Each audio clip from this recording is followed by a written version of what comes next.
the Blatantly Obsessive Media Makers podcast, where it's still the year 2024 for us, but not for you.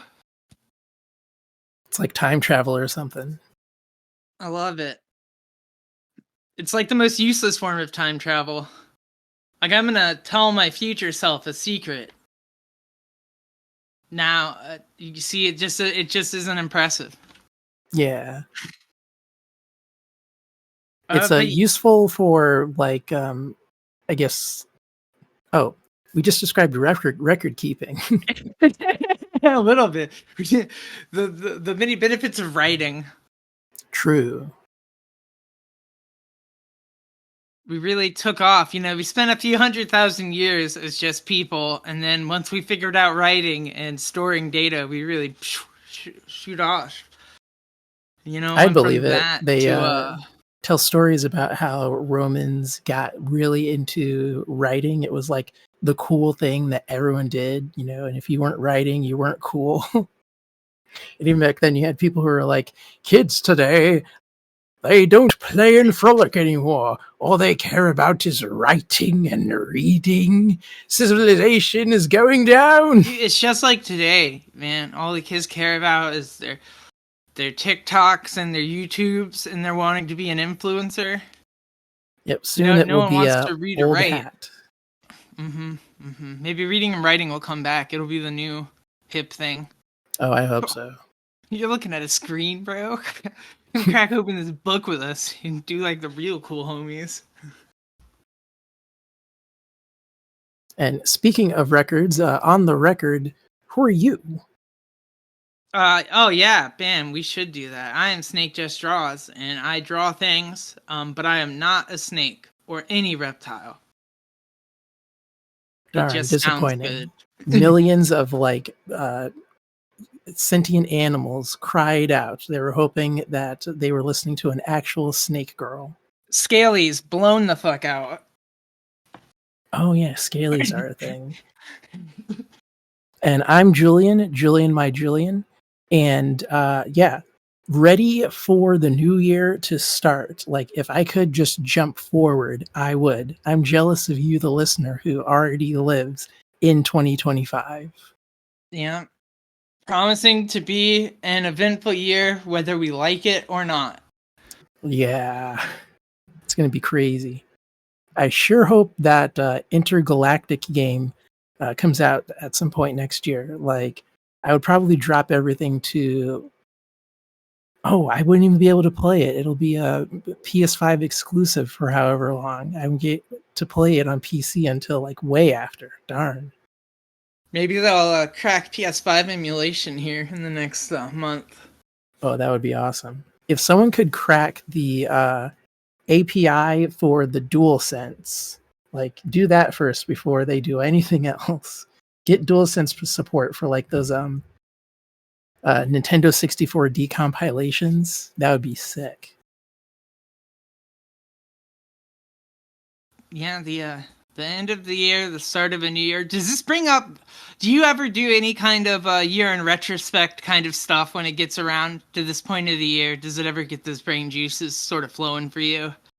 Oh, yeah, all the time. For the past few years, I've done like year-end sort of blog posts where I'll talk about like stuff that went wrong, stuff that went right. And here are all of my stupid media consumption stats. The reason I started doing that is that I have a ongoing contest with this one guy in a Discord server where at the end of the year we compare who has scrabbled the most scrabbles. And What's year... a scrabble? Oh, it's what they call the record of a entry, like a track you've listened to on Last FM. Okay. Which is the website where people kind of like collect and aggregate all of their music listens. And then you have freaks like me and the other guy where we just scrabble everything. When I can be bothered, I'll scrabble a tweet, I'll scrabble a YouTube video, I'll scrabble a TV show, I'll scrabble a movie. So you just keep a scrabble of everything you do. as much as possible. Sometimes it backfires. Like, you don't really want people to know what porn you're watching, but then it gets Mhm. scrobbled, and it's like, I gotta remember to go back and unscrobble that. So what do you is there a place where you store your scrabbles, or is it mentally, or is there like Most of it is all done automatically, but if the web browser extension doesn't pick it up, then I'll have to go in and like manually do it, mm. which is kind of tedious if it's not something that's already been entered. Like, for the longest time, there was no artist category for Linus Tech Tips. And so someone had to go in and like manually put it in so that so all of us Linus heads could scrabble our Linus. so other people are scrobbling YouTube videos and just random content creators too. Yeah. Okay. It's always fun to see when it's like something that is like not supposed to be there, and then you click on it and it's like, oh, there are other people who are also scrobbling this. Like, I watched a video about a 3D printer earlier today, and when I click on it, I go to it, and it's showing me at least a dozen other people who are also quote unquote listening to that 3D printer company. It's very Wild. hilarious. That is that is cool. I kind of like that idea. I wish it was easy for me to keep a more regular record of everything that I've read in a year, because I think it would be really cool to get the stats on that, because I feel like I do read a bunch of stuff and it's really easy to forget some of the stuff that I consume in a given year. Yeah, reading is really tough when it comes to something like that. If you have a dedicated app for it, like there used to be Takiyomi or whatever it was called. I think the replacement is Mihon now. Um, there are trackers for like manga, but it's like Mhm. just whatever falls under the nebulous category of air quotes manga. And, all of that is like controlled and aggregated by uh, anime and manga weirdos. So, you can't roll up and say, hey, I'm reading Absolute Batman. Can we add an Absolute Batman page to the manga section? they will kick you out on your ass. But reading it digitally on the app does allow for that kind of tracking. I wish there was some way to do that for other ebooks, though. Like, Mhm. I started a Goodreads account with the intent of doing that, but it is not easy to keep up with, especially if I'm reading on average like 5 pages a day, unfortunately, for some books. So by the time I finish it, I'll have already forgotten I'm supposed to like write it down somewhere. Yeah, that's the problem I run into with trying to track stuff, is just not having a good place for all of it at once means I just never do it, because I'll never remember to check multiple places or stuff like that. I kind of have some stuff that works, like League of Comic Geeks, because I can manage my pull list for my comic shop from it. It keeps a pretty accurate list of the comics I buy, but it doesn't automatically flag them as in your collection. You have to go manually do that, and then you end Mm. up with like weird gaps and stuff. And I don't know. It's yeah. I've always wanted to start like a spreadsheet or something, but I'll get like a week into it, and then I'm just like, how do people do this? And I see some people like Death Alchemist will have like, or at least he used to have like a Twitter thread of all his media, and I'm like, that'd be a smart idea. But again, I cannot religiously update anything like that. I just That can't is a keep good up way with to it. go about it, though, because like we all have a microblog brain at this point. So tracking it on the website that we're all going to like subconsciously chronically open every day anyway is a good solution to something like that. Mm-hmm. For a time, that's how I was tracking my workouts. I was publicly posting my workout sessions on Twitter, and I stopped doing that because people are weird. Were they making comments about your workout schedule? Are they getting a little like too comfy with it? Mostly just like, oh, what are you working out at 7 p.m. for? And dumb nonsense like that. Oh, dang. So I assumed initially that it had the air of like, when someone is saying something and then you might jokingly say, oh, bro was saying something. And Mm-hmm. it's just an aside, almost like an acknowledgement. Mm-hmm. But I don't know. I have paranoia brain, so when I can't automatically glean the non-threatening element of something, it's automatically considered threatening. Yeah. Gotcha. Yeah, I would not. If those people would judge me. I remember back in the day, I would go to the gym at like 10 p.m. because I hadn't done it yet and I felt guilty, and it's a 24-hour gym. Why not? And no one's going to be there. Yeah, why not? It's actually kind of nice. Gone to a gym on Christmas Day once, also Ooh. empty, which is what you want. It depends on my mood. Like, it's not too bad to be exercising in the presence of other people exercising. Mm-hmm. Um, what is really awkward is exercising in an environment where other people are not exercising. Like, Mm-hmm. for a few weeks, my employer insisted I go into the office, and that was really messing with my workout routine because I would just like take the 15-minute break, do 15 minutes of exercise, and then go Mm-hmm. back to working. Yeah. But can't do that in an office. So I'm sitting there in my office chair, like doing twists and like doing push-ups on the armrests. And I could tell the guy sitting opposite me was just like, "What is this guy doing? Is he crazy? Should I be worried?" Of course, the answer is true. Yes, he should be worried, but not for the reason he thinks. Yeah. Not because of almost Japanese like dedication to physical health in the workplace. If even Japanese dedication, I've seen more than my fair share of Japanese anime otaku. Those guys are not exercising.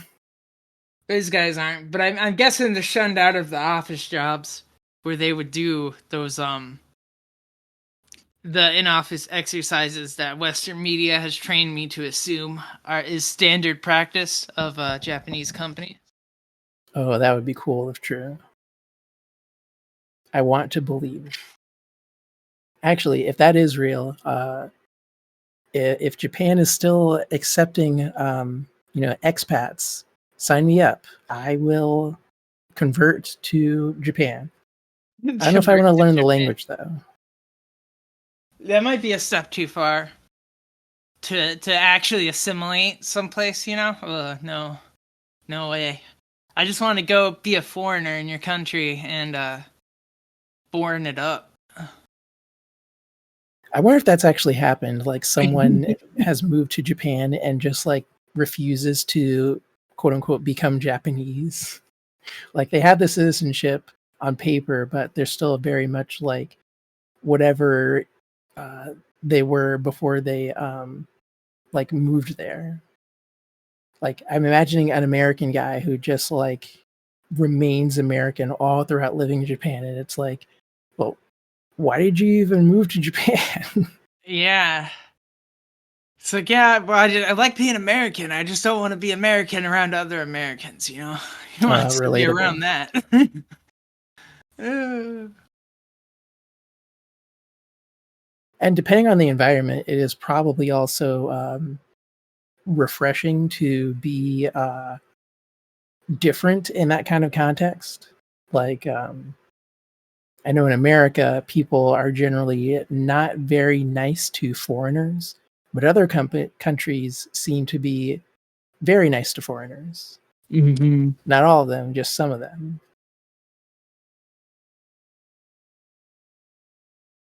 I wonder why that is. Like, is it a money thing, or maybe it is just like, oh, this person is different.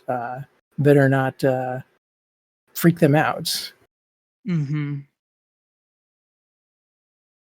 Yeah, so wild. Yeah, I feel like it's been a really productive year for me. I feel like I got a lot done this year. I definitely upped the amount of like comic pages and or work I produced this year relative to last year.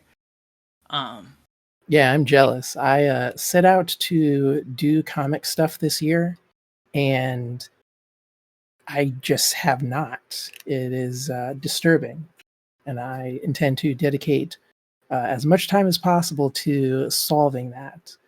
I yeah. tried to like thread that needle in October, but for some reason, I ran out of steam. Yeah, it's well, one the last half, I feel like the last quarter of this year was really like bombastic. Yeah, With like lots of stuff going on.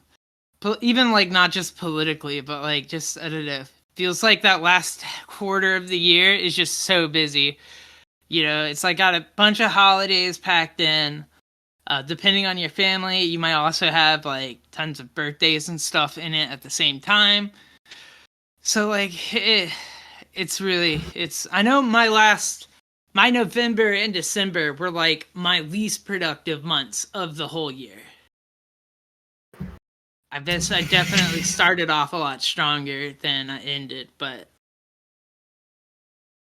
I think that tracks for the most part. yeah. You also were producing like a bunch before then, so the output getting like somewhat trickled down or like halved isn't too bad because you already did a bunch. Mm-hmm. It works out. My goal next year is to just keep it about the same and like not not do significantly worse or less. You know, Yeah, I don't really care about number of pages. If the pages come out better, I'll be happy with that. But that's just exciting stuff. Lots of good stuff came out this year. I feel like I watched a lot of stuff this like last year that was really good. oh yeah, crazy year for TV. I've watched so much new TV. I don't even know why I did. What was your favorite new TV thing that you ended up seeing this year? It's kind of hard to pick. I really liked that Tales of the Teenage Mutant Ninja Turtle show. I think that came out on a Paramount thing. God, they just Paramount don't want or people to watch their shows. yeah, that was Paramount Plus. I didn't know that there was a new Turtles show. Well, it's more like a mini series. Like Any it's kind of like a semi sequel to that movie that came out, but it's really well animated. Um, mm. Also, everyone that knows me knows that I'm a big aspect ratio freak, and this show is framed in the correct aspect ratio. I love it. You never see like a wide animated show, but they did it, and they didn't have to. That's sick. I haven't. I think maybe we watched like an episode of that in a Discord call, but I think Yeah, that's it all. was an episode all about Michelangelo. Yeah, It was very funny. I liked that movie, but aside from that, I'd not checked out the series. But I thought the movie was really good. I hope that they get a sequel like that, but I don't know. I've not looked into it. At the start of the year, there was also a Ted that was really good. Oh my god, Um, yes. Mr. and Mrs. Smith with Donald Glover, which was written by the Fleabag lady. So very funny, but also Oh, super serious. was that interesting? I skipped it. I was tempted to watch it because Donald Glover, but then I ended up skipping it just because uh, I wasn't super attracted to the Mr. and Mrs. Smith premise. I wasn't Oh, sold I just. I love that nonsense. I remember when that Angelina Jolie movie came out, and I was like, "Oh yeah, that's so cool." And then I See, watched the original TV show, and I was like, "Oh yeah, that's so cool." see, I liked the Angelina Jolie movie or whatever, but when it came out, I liked it as a kid or whatever, however old I was. But part of me like thinking about that was like, huh, do I want that in a show for 10 episodes? I didn't know. Yeah. But if it's good, I'll have to check it out because part of me forgot that Donald Glover was even in that. Someone tried to sell me on a Spy Family with the knowledge that I like that kind of type of story, but I know better. I know Spy Family is not the same. Spy They tried to Family trick me. is at least amazing for a bunch of really weird reasons. That movie is wild. Oh, there was also the Sandland anime. That was awesome. Oh my goodness. R.I.P. Akira Toriyama. Yeah, Rip Akira Toriyama. I've still got to watch that. I've not seen that yet either. And then there were some duds this year. The Suicide Squad Isekai finally dropped, and the response seemed to be mostly just meh to just outright do not want. Yeah, I watched like an episode of it and completely fell off it.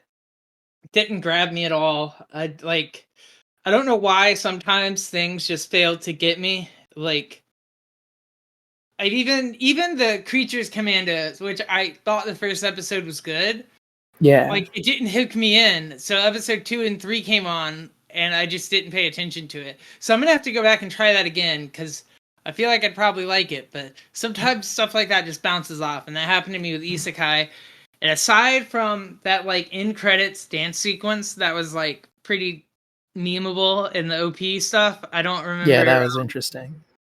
any conversation about it happening. So yeah. It looked interesting. I have it on my like watch list. I hear that the Joker of that show makes a return, and I'm like, oh, how do they like force him into the story? I'm also curious about Clayface, like, what is his whole deal? But yeah, it is very hard to watch, and it feels like it shouldn't be, if that makes sense. Yeah, Like, it's probably bad if your television show is not as hard to watch. That's probably not the where you want your show to be. there was also that Kite Man show that came out. That was kind of just okay. They Yeah, took the B plot element of the Harley Quinn show and then made it its own show. And I feel like I preferred the B plots to the B plotness of Kite Man.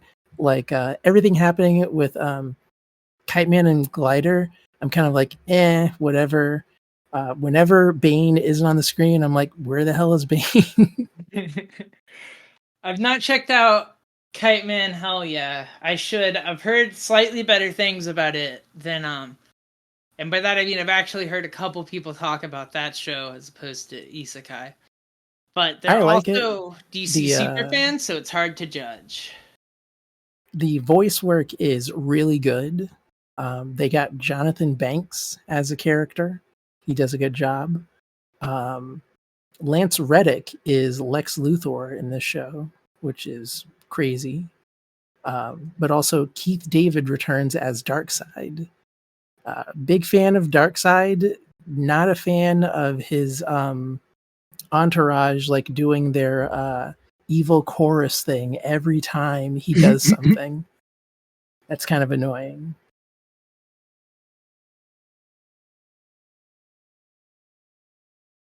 Let's see what else came out this year. Oh, Conan O'Brien Must Go. Some genius in Conan's camp noticed that people love the Conan remotes. Conan is his funniest when he's just harassing normal people, I guess. And Mm-hmm. so Max made a 4 episode show about that. He goes to Norway, Argentina, Thailand, and Ireland. That was pretty good. And then we've all seen The Penguin. Oh my god, Big yeah. Penguin year. That was very I was surprised how much I enjoyed that. Um yeah, just really just I expected to like it an okay amount, Yeah. like a normal superhero project okay amount.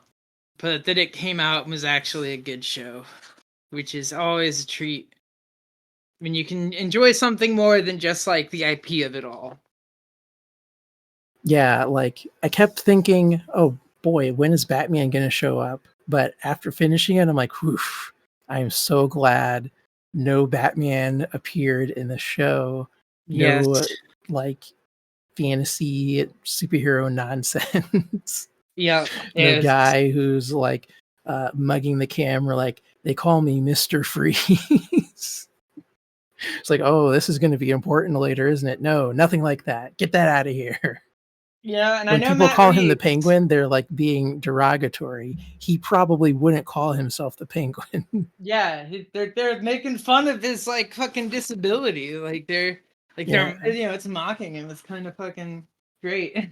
which is Batman-ish. Like, they're all like tragic in one way or another, and that's reflected hmm in their persona, I guess. Yeah. So I think they nailed it. Shortly before that show premiered, Disney dropped Agatha's Malfrond. Finally, that Oh was yeah. really good. I had no idea that Disney's Marvel people could write. You Yeah, know, that and that got better as it went too. I remember each episode kind of felt like it was getting a little bit better. I remember watching the first episode and being a little worried that because we get into it like the first few minutes, I'm like, this is really corny. This has to be on purpose. I'm worried that people will watch this and it will not be obvious enough that this is corny on purpose, and like it will give the show a bad judgment. But then they were really when they did the reveal and stuff, I think they went heavy handed on it enough that that wasn't an issue. But I remember at first being like, "Oh no, this could go either way." But by the end of the first episode, I was like, "Okay, now let's see if the rumors are true," because we saw Aubrey Plaza, we knew she was in it. She was in it a little at the beginning. Is it like she's gonna be in it a lot? Is she gonna be in it a little? Is it gonna be as gay as they hyped it up to be? And it was as gay as they hyped it up to be. And I have a friend who's a lesbian, not to brag. Um, and they, in the gay community was really happy with the show. They tell me, which is wild. Marvel really getting with the gay witches, which I guess is a whole market. Witches are really popular oh yeah, that is among the a queers. huge market, an underserved market corporately.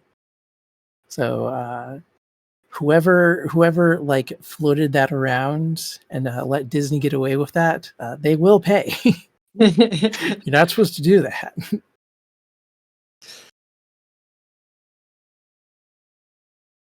Oh, there was an anime adaptation to Plus Sized Elf this year, which Plus was sized just elf. okay. Holy cow. I gotta look at this really quick. Plus sized elf. I want to see. It was a pretty popular manga a while back. I think it just finished. And so, yeah, it finished in Dude, 2021. plus size anime women are unreal. They'd be like kind of chubby. And like, Yeah, that's how it goes. oh man. This is like the chubbiest she looks in any of the pictures I found. And like, this is the extent of her chubbiness. Yeah, She's pretty she's a much. little. That's wild. I think that's a hilarious manga gimmick. It It reminds was me. pretty appealing for a while because the like tug of war of the plot is, oh, she's supposed to be getting on an exercise regimen so that she can have the strength and stature necessary to go back to her own world, but she loves junk food too much. Real, very real. That kind of reminds me of this video I saw. Was like I don't know why, because his name's not sus at all, but because the name just reminds me of like a when your friend watches sus anime. And it's because like it has one of those names. It's like really descriptive, like plus size elf or I married my female best friend, like stuff like that. Those names are funny, and Oh yeah, there was a comic I read last year where the title is "I am not a lolicon," and it's like, oh, what's up with that title? What's this all about? And I read it, and it's about this school teacher who like teaches at a grade school, and one day one of his students decides that she loves him, and it's like, whoa, bad touch. Where is this going? And the premise is that she went back in time and put her adult brain in her child body to prevent his death because she actually did have a crush on him and they were almost a thing when they got older, but he married one of her classmates and that went wrong. Like the girl that he eventually went with, like she could not get her life together. And so the plot is like a normal slice of life. Like I think they're in elementary school, so elementary school sort of like social drama with the backdrop of she is pretending to be a kid in her kid body. He knows there's nothing they can do about it, but also he can't stop getting into like situations that reflect very badly on him. And it was getting kind of tiresome. I think the author also like got tired of it. So towards the end, he just actually like puts the teacher character in trouble. Like he is put in a compromising situation that other adults like um, are given like the necessity to like address and remark on. And then he's saved by all of his students. You know, he's just that good of a teacher. It was very weird. And yeah, not a badly written story. Terrible title. You cannot tell people about that book.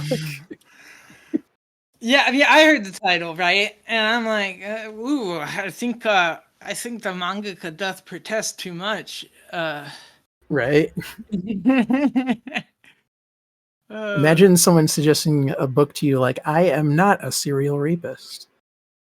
I would probably be like, what's going on that you have to have carry around a book to convince people? Like, I would be instantly sussed by that. It has the air of that book from that guy that killed those people, where the title is like, If I Did It. Oh But yeah, because they had the publishing rights, they were like, well, make if really tiny. Just tell people when they look at the cover, they glance at it, it says, I did it. that was a good strategy. Yeah. Which I guess you have to do nowadays to sell a book. I remember reading about a trend going on with novels nowadays where they're doing stuff with the page facing part of the spine.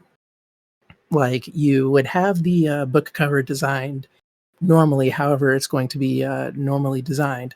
But then the part where the pages like are facing you, they'll put like foil patterning on them, or they'll spray paint a portion of it so that like some of the paper is just paper, but then the rest of the paper all like stacked together is like blue and red or something. Mm-hmm. And these designs will have like variants attached to them. So like the first edition will have like the gold foil and stuff, but then the second edition probably won't. Or if you have the hardcover, you also want to get the soft cover because it'll have its own like paper design thing going on. And That it is just like marketing, like it's that is attention like grabbing. 90s comic book speculator level of like Yeah, but they're doing it for like stunting. whole novels. It's crazy. Wow, is this how much like the book market is hurting? That they're resort they're stuck to this now, doing gimmick covers. Oh man. Not totally unprecedented though. Like I remember this was happening with some young adult novels where they would have normal covers, but then the soft cover would have like a minimalist, almost like paper cutout kind of cover, which I hated. I Mm. stopped buying soft covers because I'm like, give me a normal book cover, please. I do hate when you get a common trend in book cover art, and it's just not to your liking. Yeah. Like, because it does seem to me like there are trends in that kind of thing. Like, really kind of, like you said, kind of minimalist or very blocky style, cut out basic shapes. Sometimes they're going painterly directions. Sometimes they're going, let's just fuck it, use AI. Uh, I haven't seen an AI book cover yet, but I'm I sure think they are out there. I've only seen a handful that got floated a while back, and people complained about them a lot. So I presume that has kept them from doing it too much. But I think it's most common with the kind of like low effort indie publishing that people like self publish, or people who like publishing ventures that are smaller and not really trying to be quality, I think are the ones most likely to shove that out. That Especially if makes you sense. have I've seen that with Bandcamp publishers as well, where like the album is middling to okay, and then I guess that is just like the sentiment of everyone involved. So then like the cover art is also just AI, and it's like, oh, you could try a little harder. Like yeah. especially when it's an album that I like, and then I notice that the cover is AI. It's like, ugh, now I can't share this with other people. Yeah, I get the sense that they're just like, oh, I already have one talent. I can see the temptation of it, right? Yeah. To try and use it to replace things that you can't do. Like, I can see how, especially game devs, would be super tempted to try to use it to bootstrap, like, development. Especially if there's someone who's very self-conscious about like programmer art, that whole Mm-hmm. meme. Yeah. It's like, oh, this looks like a programmer designed it. And it's like, well, yeah, they're a programmer. I see where the temptation comes. I see where it could come from. But yeah, this week, this year, so it's been pretty wild. I've been so because it's vacation week, I've been reading like just a ton. I read so much. Let's see, I caught up. So I'm caught up to Vinland Saga with how much it's come out in like the uh the deluxe volumes. Hell yeah. So it's like 5 volumes of it, and that's been sick. I don't know how much of the story you've seen or read of it, but Apparently, I'm like just ahead of the halfway point, so I still have to catch up. I kind okay. of, whenever a story like loses me, I don't drop it, but I do like stop reading it. And Yeah. I reached a point in Vinland Saga where I think it was around the time the anime started coming out. I'm like, I'll come back to this later. Yeah. Let's see where I got. So last time I mentioned that I had got up to the point where like that Prince character kind of grows into his personality, because before that he's not able to talk. But then I guess this person or whatever that babies him or kind of low key raised him dies, and now he has matured and he can give orders and stuff. So you keep reading, and it gets wild. They all end up under their service. They end up over in Wales, which is a whole separate country, which is, I don't know. Something I was aware of, but also never really thought about because I've never like studied tons of European history. But like all those countries over there next to England warring with each other makes sense. I did not know that Wales had like shitty geography and sucked basically to live on. But that's the part they mention in the book. Um, so we get to, all that stuff happens. Eventually, Askeladd, who is the character that Thorfinn, our main character, is like living to kill, kills the king, which is wild because the king puts him in a no-win scenario where he either has to let the prince die or has to, because the king kind of is out to kill the prince because they want to give the kingdom to his other son, or he has to let Wales get invaded. So he doesn't want either option to happen. So he kills the king knowing he'll get killed. Thorfinn kind of loses his reason to live because he only wanted to kill that guy. He didn't really care about anything else going on. So then we get a time skip. And this is when the story really gets fucking interesting. We get a time skip. It's a few years later. Thorfinn is a slave on a camp, on some farm camp. And we get a new character, this Einar character. I think that's kind of how you say his name. He shows up, and we find out that they got this little arrangement. He's a new slave being bought by the same owner. And they got this arrangement where he gives them some land, and they have to clear the trees and stuff and make it farmable. And he'll let them earn their, like, freedom, more or less. Thorfinn is like a Walking Dead person. He doesn't give a fuck about anything. He's got like no motivation. He just kind of exists and does stuff. And the other character kind of gets him out of it. There's a really funny bit where the owner has a son and he wants to be a big fighter guy. He wants to, but he has no talent for it, no affinity for it. Can't do it. So they're like, oh, some of the people there that are like guards that live on the camp, they're like, we'll solve your problem. You know, you just got to kill someone and then you'll get the confidence. You'll be able to do it. So let's just get one of your slaves and we'll just kill them because you can do that because they're your property.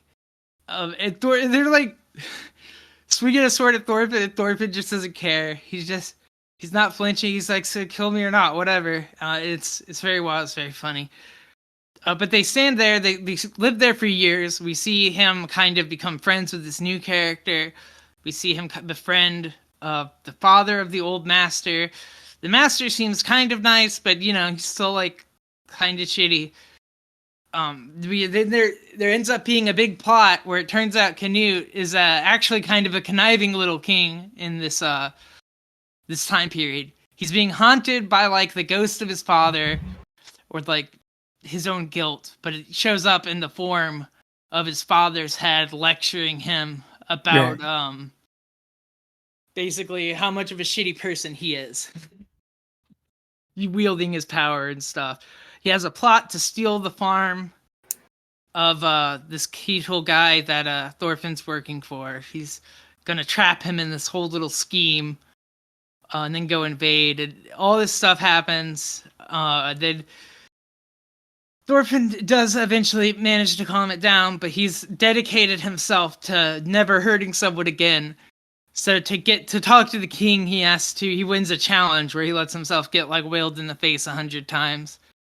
And that's very cute because afterwards they draw his face all puffy and bruised and he has like a lisp every word he says. It's kind of cute. But he manages to get Knut to back off and it's very nice. That's where he's determined to go to the titular Vinland. Now, the Vinland Saga has officially begun, I suppose, because he's determined he wants to go there and make a place where they're just not going to have war. And he says that to Canute, and that's kind of what it gets him. I like this part, because he tells them, don't make my job any harder. And that got Canute to stop being so bad. And it was really cute. It's really funny. I like their friendship. In a way, it feels to me like the exact opposite of the friendship between Guts and Griffith in Berserk. Where it actually feels like wholesome and nice. Whereas in Berserk, it's just weird the whole way through. Which I've also been reading. I caught up. I got to where I'm at in like all the volumes of Berserk I own. I'm waiting for the 5th one to come. But it's my first read through of Berserk. And I got to the part where the eclipse has happened and he summoned the god hand with the Behelit and he's not quite transformed yet. I'm pretty sure it's going to start with the next one, but the monsters have already started eating everyone, and he's did the sacrifice. And damn, that shit went wild. Holy fuck. I knew it was going to be wild, but I didn't know it was going to be that wild.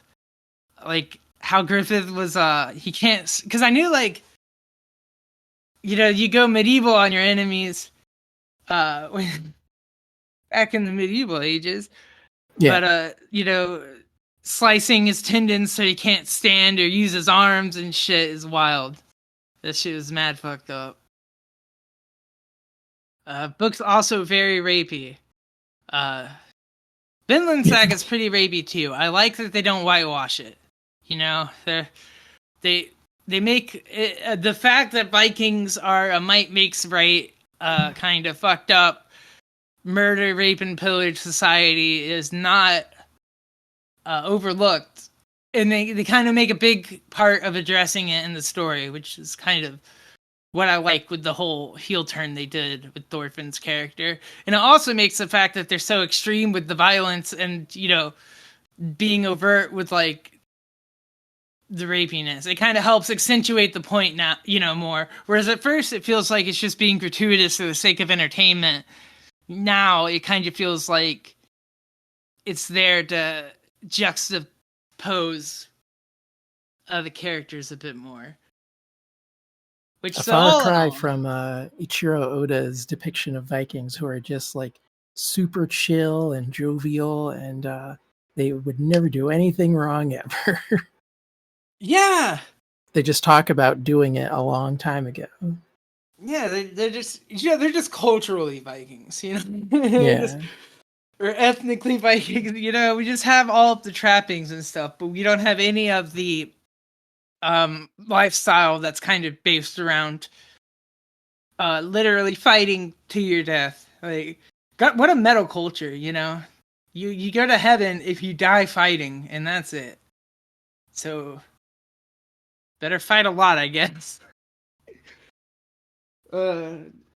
Suicide mission is like that's a perk for them. Then another thing I read this week, speaking off of Berserk, this is not Berserk. This is Berserker, spelled with no vowels. Brzrkr. This is a comic that is that is creatively involved with none other than Keanu Reeves. What? Yes. Yes, Keanu Reeves worked with comic writer Matt Kent to make this 12-issue series, and it was pretty cool. You got a main character who looks like Keanu Reeves, because of course he does. And basically this book is like the Man from Earth meets God, what would be a good I don't know, violent or berserker, so something just really violent. It's about a guy who Man from Earth meets Wolverine. There you go. He has like basically a healing factor. He's been alive forever, kind of since before mankind was had writing and stuff. He was born in like the caveman eras, but he doesn't age, and he constantly heals. And he was made by some kind of. It's not really explained in the story. It almost kind of feels like they're hinting at that maybe he somehow causally caused himself to happen. But he also has this thing where he goes into like a blood rage and just has to kill and kills tons of people. And the way it's when we come into the story, the way it's working out is basically he partners with the U.S. government. They study him because he wants mortality. He wants to be able to die because he's been around for so long. He's not about it. And in return, when he needs to do his bloodlusting things, they just point him at a direction and he goes. So they get to kill enemies of the state with him doing like impossible things, and he lets them study him and all that happens. But he starts getting memories back, and we kind of see him learning about his past and where he came from. And that's sort of where it goes. And it's a really cool book. I read through the whole 12 issues like just yesterday in like one sitting, and it feels really good. They could make this into like a movie or a mini series really easily. I bet Keanu Reeves would love to do it. Because the character is just him. He would he looks exactly like him. But also Keanu Reeves is starting to age actually for real, so Yeah. he might not have time to do it. But it is cool. It's a good book, good series. I liked it. I don't know if they're gonna do more in this universe or not, or do more with this character, but it was pretty sick. Wow. That's cool to see. Like, people in other creative mediums, like, moving in that direction. Like, I'm sure no one saw Gerard Way's like little pivot to comic book writing, like coming. That might Oh have been a yeah. surprise.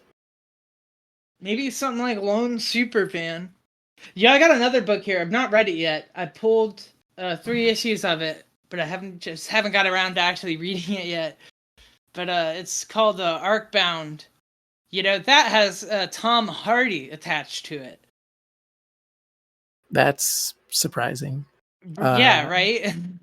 how much of it is Tom Hardy? I don't know. I've not, like I said, I haven't read it yet. I know Keanu Reeves was fairly involved in this one because in the back of my edition here, there's commentary from him on pages. Mm. He has actually gone through, him and Matt King come through and are making comments on beats of the story and stuff, and the art, and different things. So he definitely was involved enough to like have notes and tons of stuff to talk about with it. So I don't know about the Tom Hardy book. We'll see. I don't know if that's just like a stunt project. It's a sci-fi indie book, so I mean, it'll probably be pretty okay. Yeah, I'm curious. I've never really known anything from him in terms of like writing. Yeah, me neither. That's why it's so surprising. Yeah. Very cool to see though. Like, I forget who it was, but there was a quote from someone that was like, actors make the best directors because they are basically taking all of the good parts of like what a director does or like what a scriptwriter does, and then like applying it in a way that is like a distilled version of that. And maybe that translates to comic books in a meaningful way. Yeah, we'll see. I mean, it it uh it can't hurt that much. It's feel like, especially when they're, at least when they're partnered with someone else who's done comics before, I feel like it helps. Yeah. It's harder when you get people who haven't written comics before, but they've written like maybe TV or novel or something, and they come in and try to do comics because there's like a learning curve to the medium a bit. But sometimes they come in and knock it out of the park, and then sometimes you have like established writers who like write under a pen name at first, but then don't or stop doing that. But it is neat. I love seeing people move into the medium, more stuff happen, especially big names that hopefully can bring some of their own audience into it. I don't know how often that happens, but I imagine there have to be at least a couple of Keanu Reeves fans who hopefully picked up a couple other books besides just that. Yeah, I'm kind of a fake Keanu Reeves fan. I have not seen everything he's in yet. I'm slowly like filling in the gaps in his catalog. Like there was some movie I saw recently where he's like a guy that is just a really stupid guy, like the dumbest man alive. He takes the fall for a crime he didn't commit, goes to jail, comes back, very easily nestles into his life from where he left off, but then just as quickly becomes an active participant in a crime. Ooh. And Keanu does a very good job of like playing this guy as like a big stupid idiot. I liked God, I forget what the name of the movie was, but he played himself in the movie, but like a parody of himself, where he's a big douchebag, and it was very funny.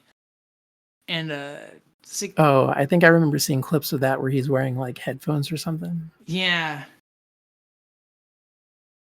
yeah, it's a very, I forget what movie it was. Was it Crazy? No, it wasn't Crazy Rich Asians. It was a different movie, but it had, I feel like, an like the cast, like the main characters were Asian, and it was a rom-com, but it's slipping for me. But yeah, I like that he's not too serious to play a parody of himself. It's always a good trait. Yeah. So also caught up on X-Men this last week. I'd been kind of behind reading some of the crossovers and stuff. They finally hit to this.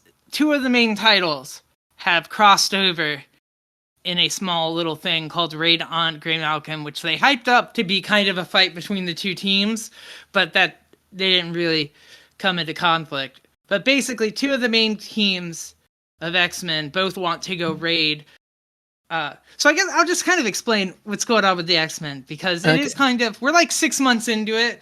They kind of got their whole little status quo figured out. So Krakoa falls at like the end of last year, more or less, towards the beginning to the middle of the end, and we get the whole new lineup that happens. So when Krakoa falls, part of what Charles does is he cuts a deal and he kills a bunch of people, and it's a big crime thing, and he gets arrested and he's locked up. So he's imprisoned right now.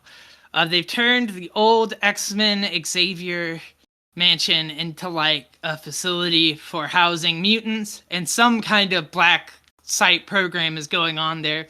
We don't really know the details, but we know that Charles is in there, and they're doing some stuff with some other mutants.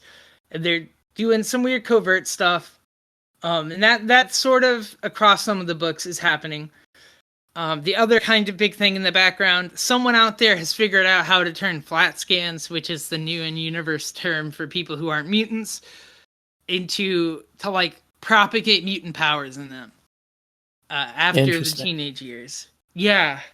We don't really know what's happening with that yet, but it's sort of on their radar.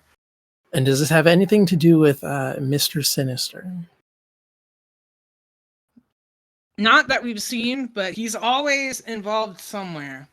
I feel like. That's like his big thing. Oh, he loves doing that. They're also like abducting mutants.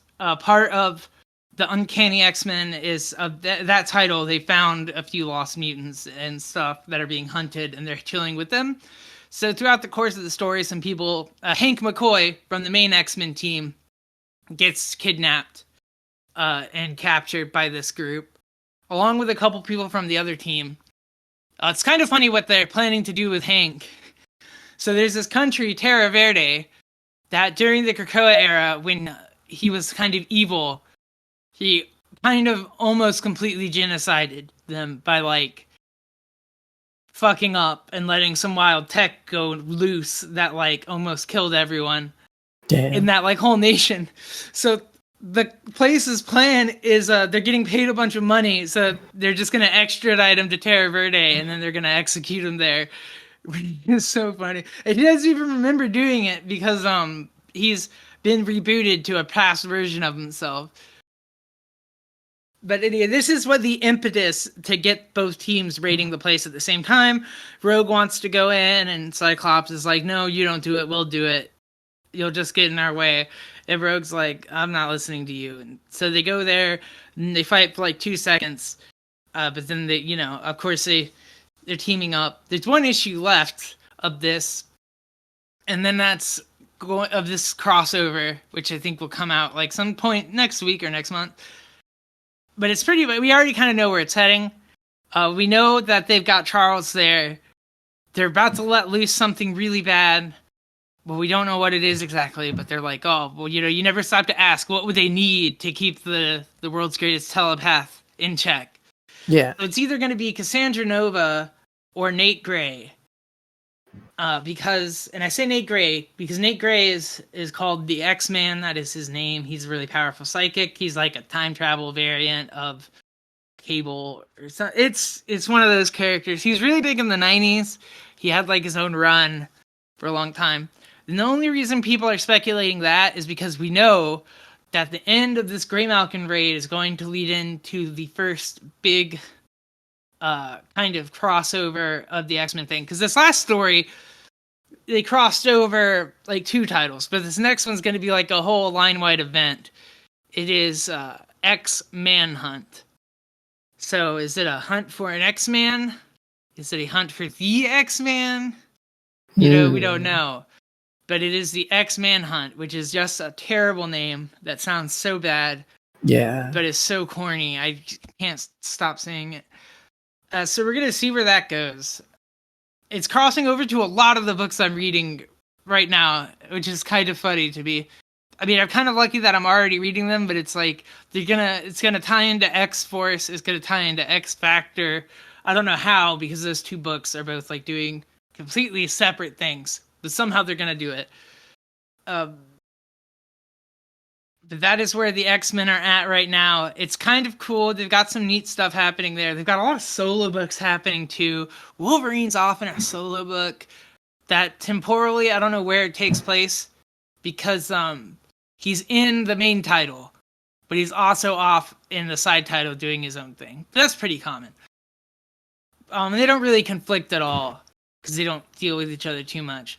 But they got that book. They got a female Wolverine Laura Kinney book.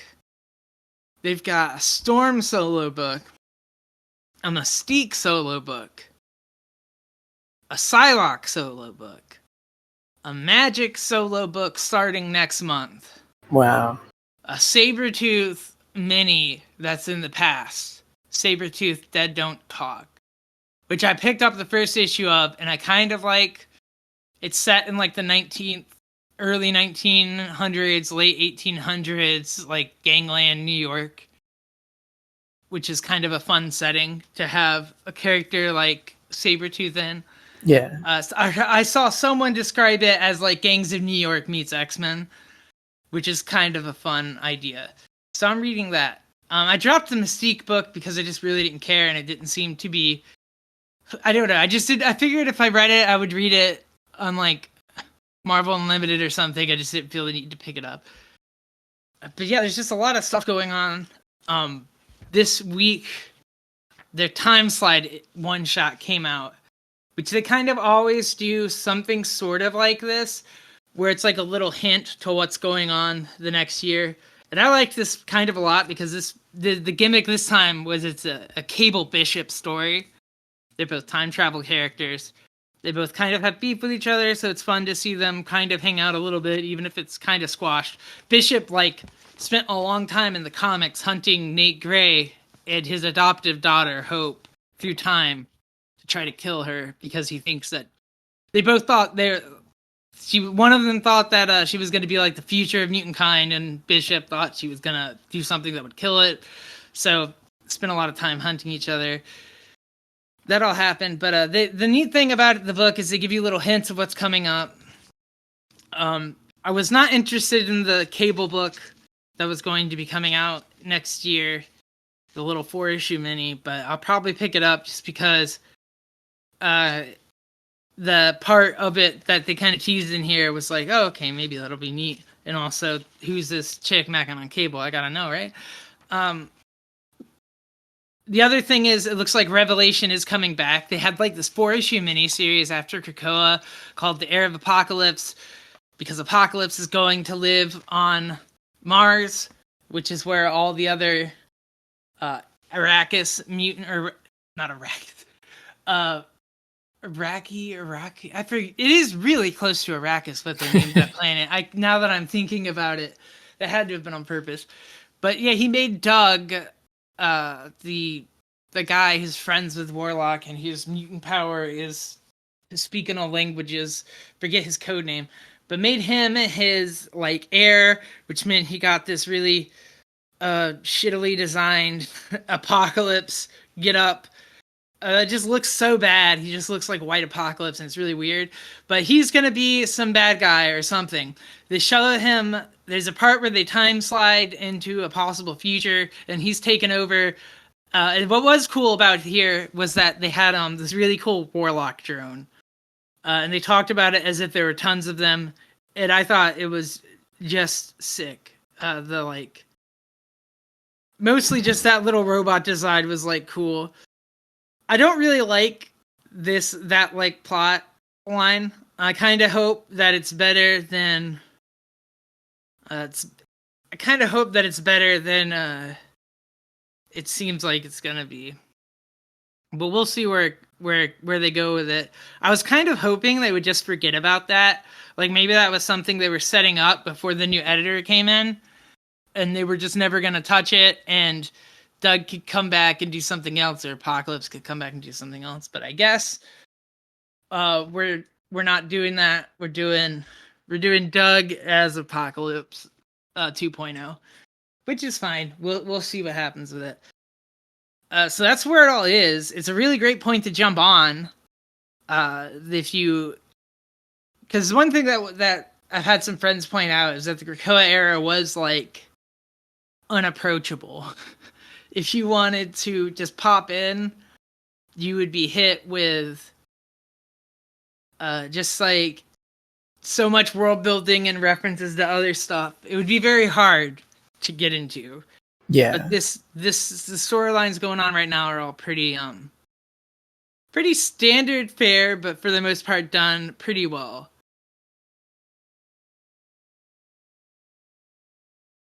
Good time to be a X-Men fan, I guess. Yeah, good time, especially if you're like a new X-Men fan. Because also, then you won't be... Godsend, there's no MCU attachment to it, so you can enjoy the books like as books. None of that like, oh, what will this mean for the MCU nonsense, or like a bunch of movie watching LARPers like pretending to know stuff about characters you are actively reading and then having to read their non-opinions. Yeah. Yet. Enjoy it while it lasts, because X-Men are next on the menu for the MCU. 100%. They are. They're in development right now. I'm very curious to see how they'll fuck it up, because like even Fox couldn't keep it like all together. Those last few X-Men movies, I think, like just super fizzled out. I don't think anyone saw, what was it, Dark Phoenix? I got the sense that they gave up before Dark Phoenix even came out. They held New Mutants for like 2 years before just dropping it on streaming. Yeah. You know, Dark Phoenix, I know they did significant reshoots on. They failed to do Dark Phoenix storyline twice. I don't know. The Marvel just gave up on anything not Wolverine. It felt like. I'm glad that is over a little bit, because I think they'll be more competently handled. Like Fox, just a hair better at handling the X-Men than Sony was at handling Spider-Man. True.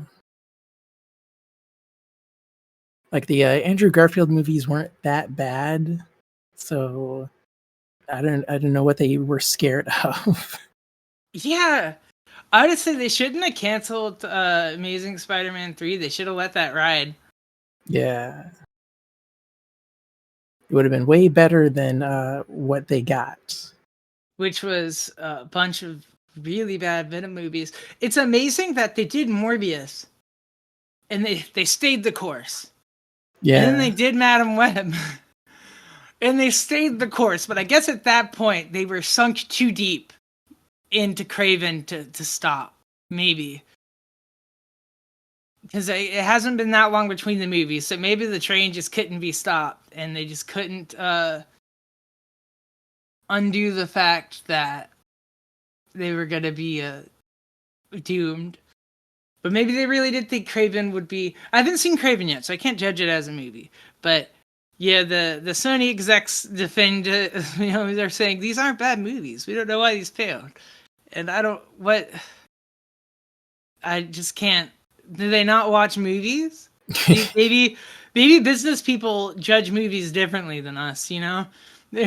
They only watch movies when they have to for work. So to them, a good movie is a movie with a good vertical integration on all of the properties and stuff you use to produce it or something. Oh, I'd believe it. Yeah, like you understand this movie, we saved so much money making it. How could this be a bad film? Yeah, that shot right there, normally that would have cost $3 million. But according to this pamphlet, it costs $2. Yeah, I was watching Doom Prophecy, and there's every time in that show when they use a piece of footage from the good Dune movies, it's like, wow, I can feel them pogging about how much money they saved getting this epic shot in their show, but like just knowing that it's just like, shoehorning in some shots of a sandworm just makes it feel cheap because Yeah. I know that this is just like a reused shot of the sandworm. It does not make your show feel cooler. The All Dogs Go to Heaven animated series did that, and it was so sad to see. Every time they would recycle a shot from the movie, it's like, stand up for yourself. Stop referring to that thing you had no involvement in. If you want to have a pretty shot, why not just front the money to make a pretty shot? Why are you Yeah. stealing from the movies? I'm just, what didn't get an animated property back in the day? All Dogs Go to Heaven, the cartoon. Which wasn't that bad, but also wasn't very good. Not a fan of how the Christmas special was like very obviously like church adjacent. Like someone on the production team was just a little too into the Christian ideal of Christmas, I think. But it at least stood out against all of the other Christmas specials airing at the time, I guess.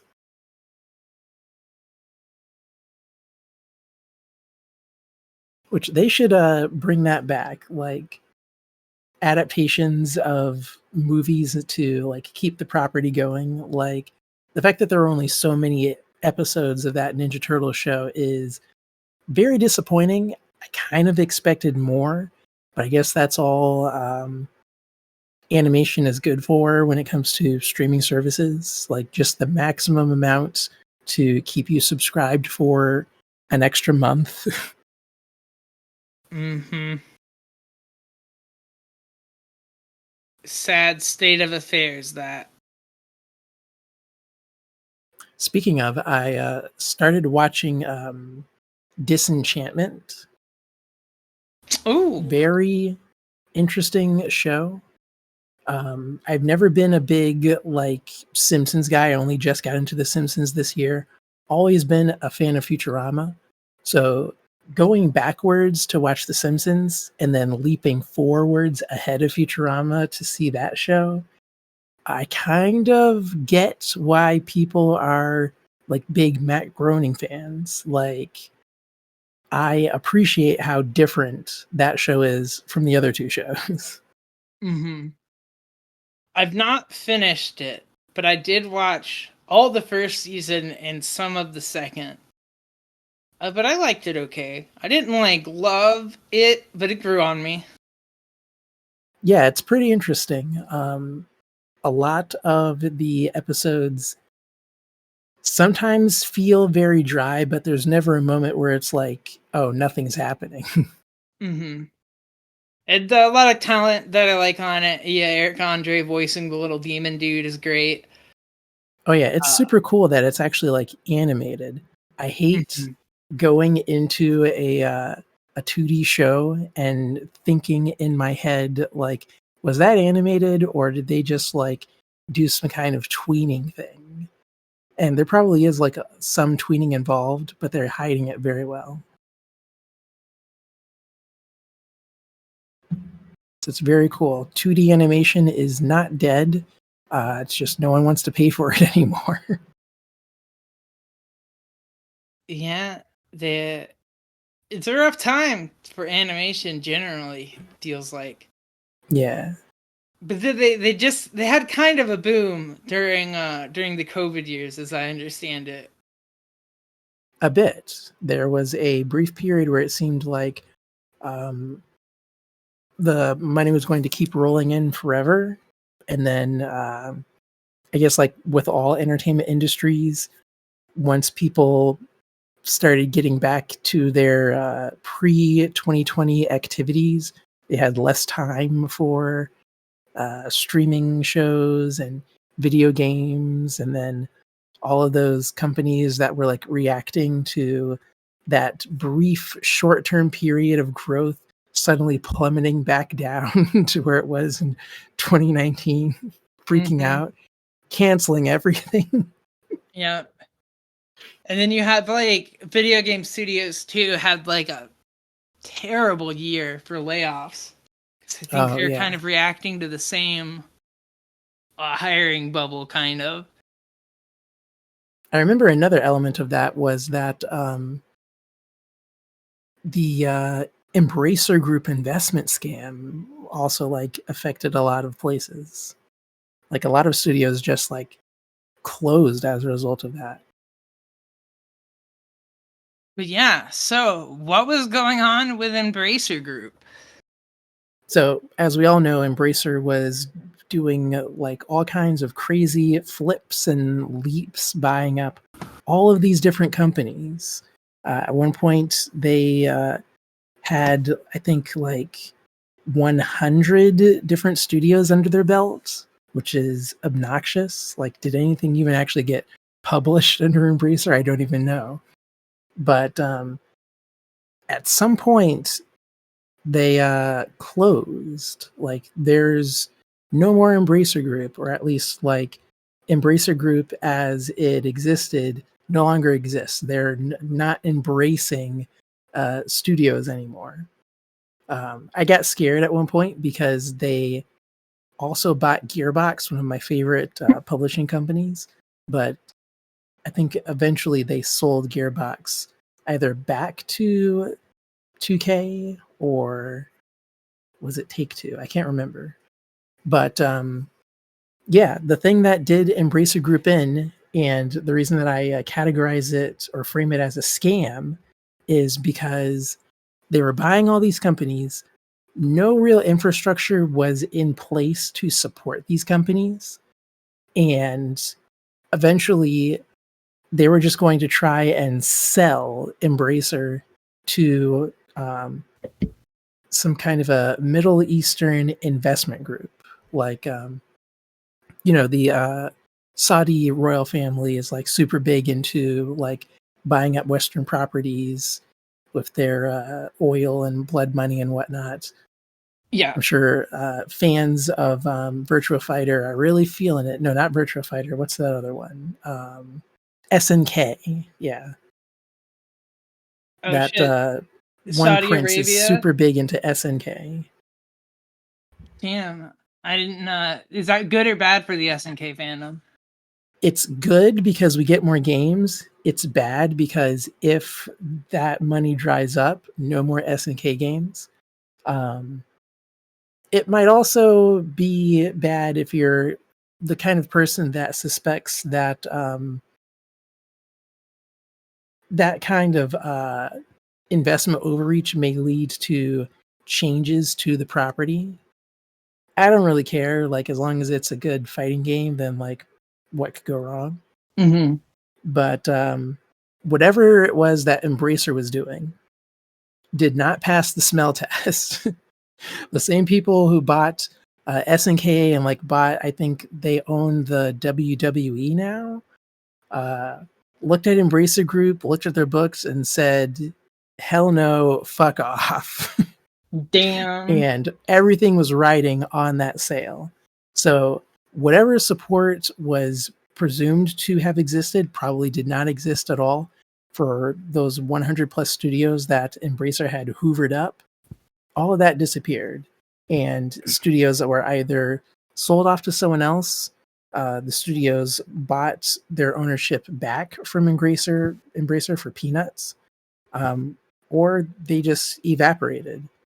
I think the remaining like shares under Embracer were transferred to smaller shell companies. Like they had a lot of investments that were in like board games, and so all of that got moved to its own like board game branch or some nonsense.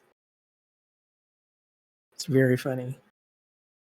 But like funny in a bad way, funny in a wow, they managed to be more evil than EA by just closing dozens of studios almost overnight. That is that wow. Yeah, don't you just love an economic system that incentivizes behavior like that? Yeah. And like how obvious it became once the Saudi Arabia Public Investment Fund got involved. How obvious, like, oh, this is a scam, it became. Because everyone wants that money. Nexon, Capcom have some minor investment from that party, but they're not wholly owned by them. And so someone like sliding up to the table to be like, oh, we want you to buy the whole thing. Like, ooh, look at all these studios we have. Wow. Like, how did they think they were going to get away with that? I wish I knew. Yeah, I guess I didn't really think it through. I wonder how they got all the capital to invest in that, because like, you think at some point someone would ask, what's the plan here? And they'd be like, Yeah. oh, the plan is to dump it on the Saudis.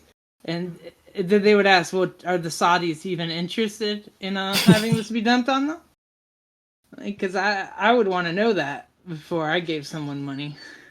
But I guess venture capital firms have so much money, they're just giving it away. Well, it's kind of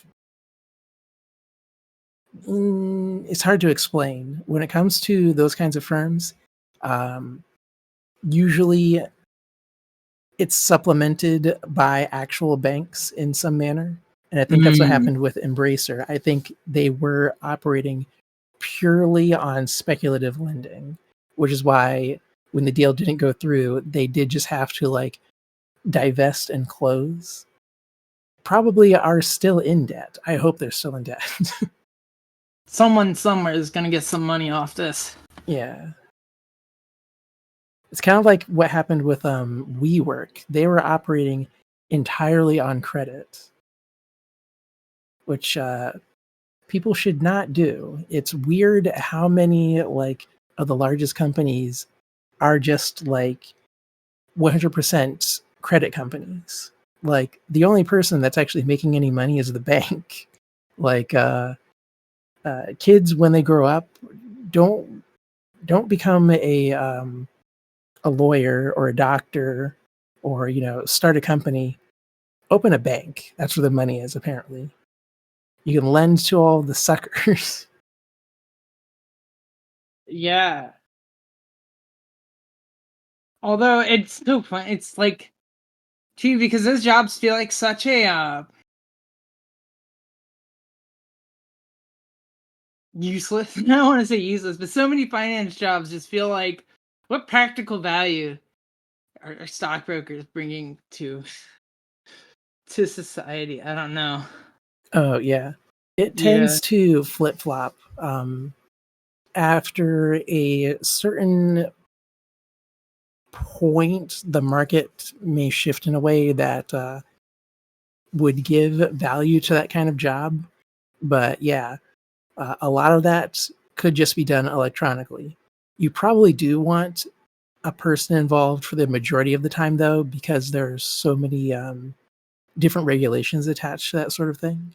And so it being someone's job to like put the brakes on uh, illegal investing or trading is Okay, probably a good idea. that makes a bit more sense. So I do tell you, if I ever see someone and like I'm on a dating app and their job's like finance, that's a left swipe. I don't want to. I don't want to deal with like big business bros or people really into finance. I get that. I wonder sometimes like how much of that is one's personality. I sometimes meme about it being my personality. Like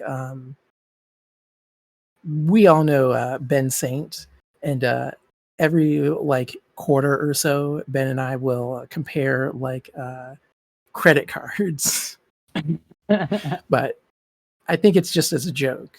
hmm I don't know. That kind of stuff seems more. It's just like if your whole job is involved in like the finance bank structure, I don't know. I feel like that those types tend to run more conservative, and that's also another kind of clash. But True. That's definitely a red flag.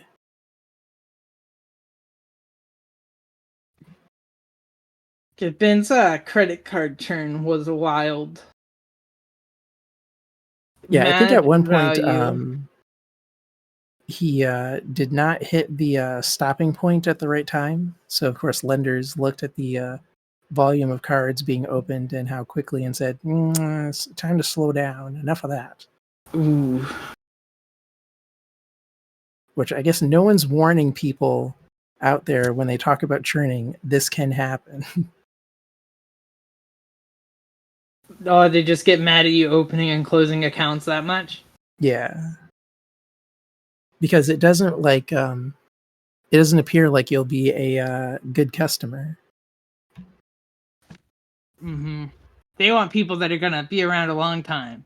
Yeah. Preferably run a balance. Someone that they can trick into like giving them interest.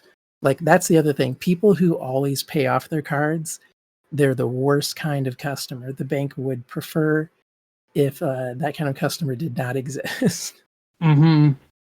That's why they're always running like specials to try and trick people into building up balances that they probably shouldn't, with like 0% offers Yep. or point bonuses, especially if they know you're an older person. They love getting older people with like point bonuses. It's very sad. What's the benefit of getting older people with point bonuses? Is it just because it's something that they'll die without uh, redeeming? It's just there seems to be a perception that an older person probably won't keep up with the bill while in pursuit of whatever bonuses the point increase offers. Or they Mm. might be buying into the increased point accumulation far past the promotion's duration. It's like the promotion is like through May and June, but then you're still like running the card through July.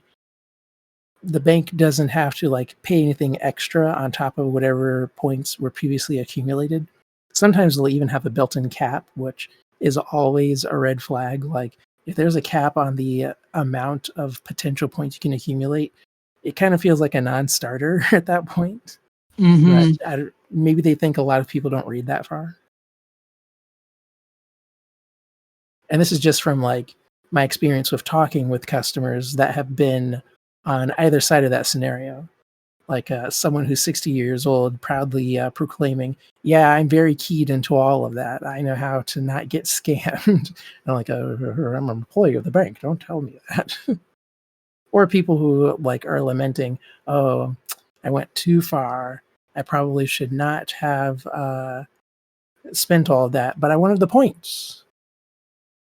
And then you calculate the points for them and it's like, well, All in all, you earned $15. It was not worth it.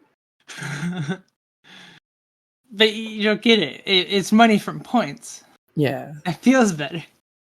That is how a lot of it is sold to people. It's free money, which I think only works if it's money that you are already spending. Mm-hmm. But, they don't teach that in schools. It's hard It's also to... not how it's marketed to a lot of people. I think my first credit card was for K Jewelers, which I had only applied for because the person behind the counter was a pretty girl. But it wasn't sold to me as like, oh, you could just use it like as a replacement for your normal wallet. Like, the normal solid advice everyone gives for credit cards: only spend what you have. No, it was you use it specifically for buying whatever expensive jewelry, which I would never do in a million years. And then you pay into it as if that's a normal thing. It's kind of like how no one will sell you a car outright. You have to finance the car. Yeah. Oh, it's really blown up right now? Those pay later things. Oh, yeah. Klarna, Affirm. Some of it's harmless, like the ones where... Like, I love the Klarna one where it's like pay over 4, but there's no interest. But it's like just, every 2 weeks. Like, I like doing that. I'll do that sometimes. I do the Affirm pay later ones, but I tend to, if I do those, I do like try to pay it off as quick so that the interest is like lower. Yeah. I don't know. I like the system. Not gonna lie. I think it's a little bit more honest to you up front than a traditional credit card is. Because, when you go to do it, they check you, they approve it. It's like a microloan from Yes Man, basically. It's more or less how it functions. Because you do it when you're in the checkout, even for places that integrate it.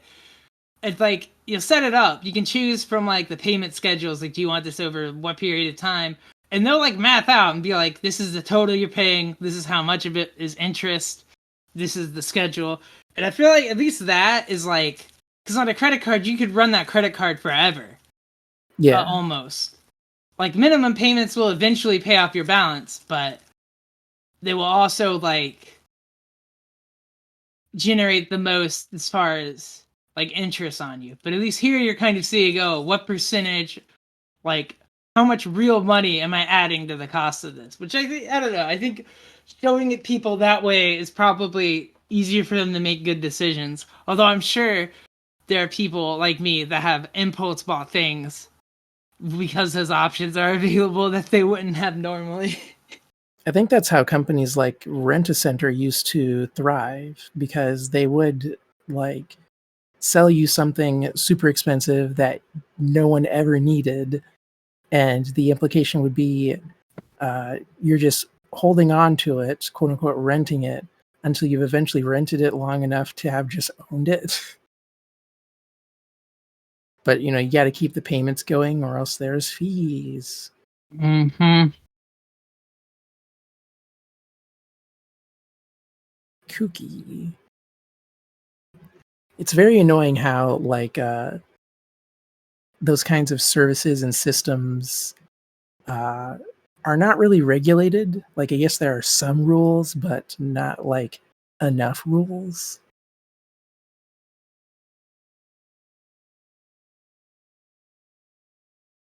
We need more rules. Yeah. Things that you didn't think you'd ever say as a kid.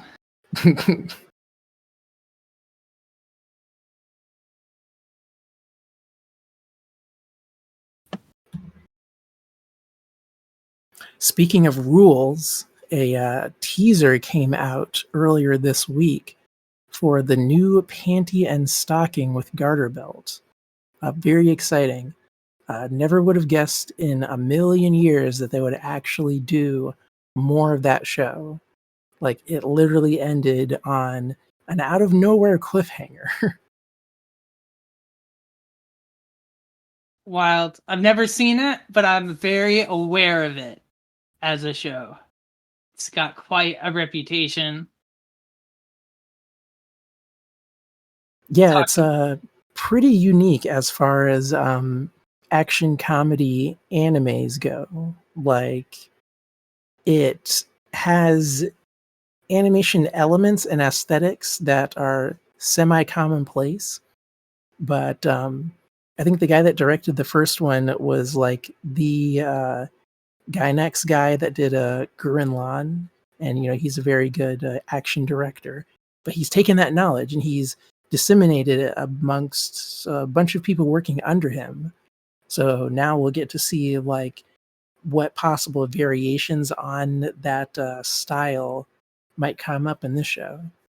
Because the actual plot is just like rubbish. It's whatever. It's a Japanese person's idea of what an American cartoon is, I guess. Um, but the animation is always really fun to see. It's very toony, and then sometimes they'll shift into the more traditional anime style of animation. Yeah, that's what has kind of interested me about it, is that it does have that like I always love anime that looks not like the what you'd expect for anime and has like different kind of, I don't know, more cartoony, I guess, or more like what the West would associate with cartoon Yeah, like that one episode of caricaturing. Fooly Cooly that looks like South Park. Mm-hmm. Or even just like I feel like Shin-Chan is abstract enough in its art style that like Oh it yeah, feels very outside of what you think of as anime, but also really distinct. And yeah, still feels Japanese in a way, but it's always different. fun to see what like high production value Shin-Chan looks juxtaposed against the TV show too. Like when different directors get involved and then they're like messing around with different Oh ways of yeah. interpreting the character designs and stuff. Mm-hmm.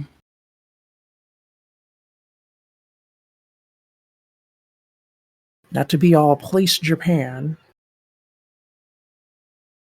But sometimes it's a little place Japan, you know? Yeah.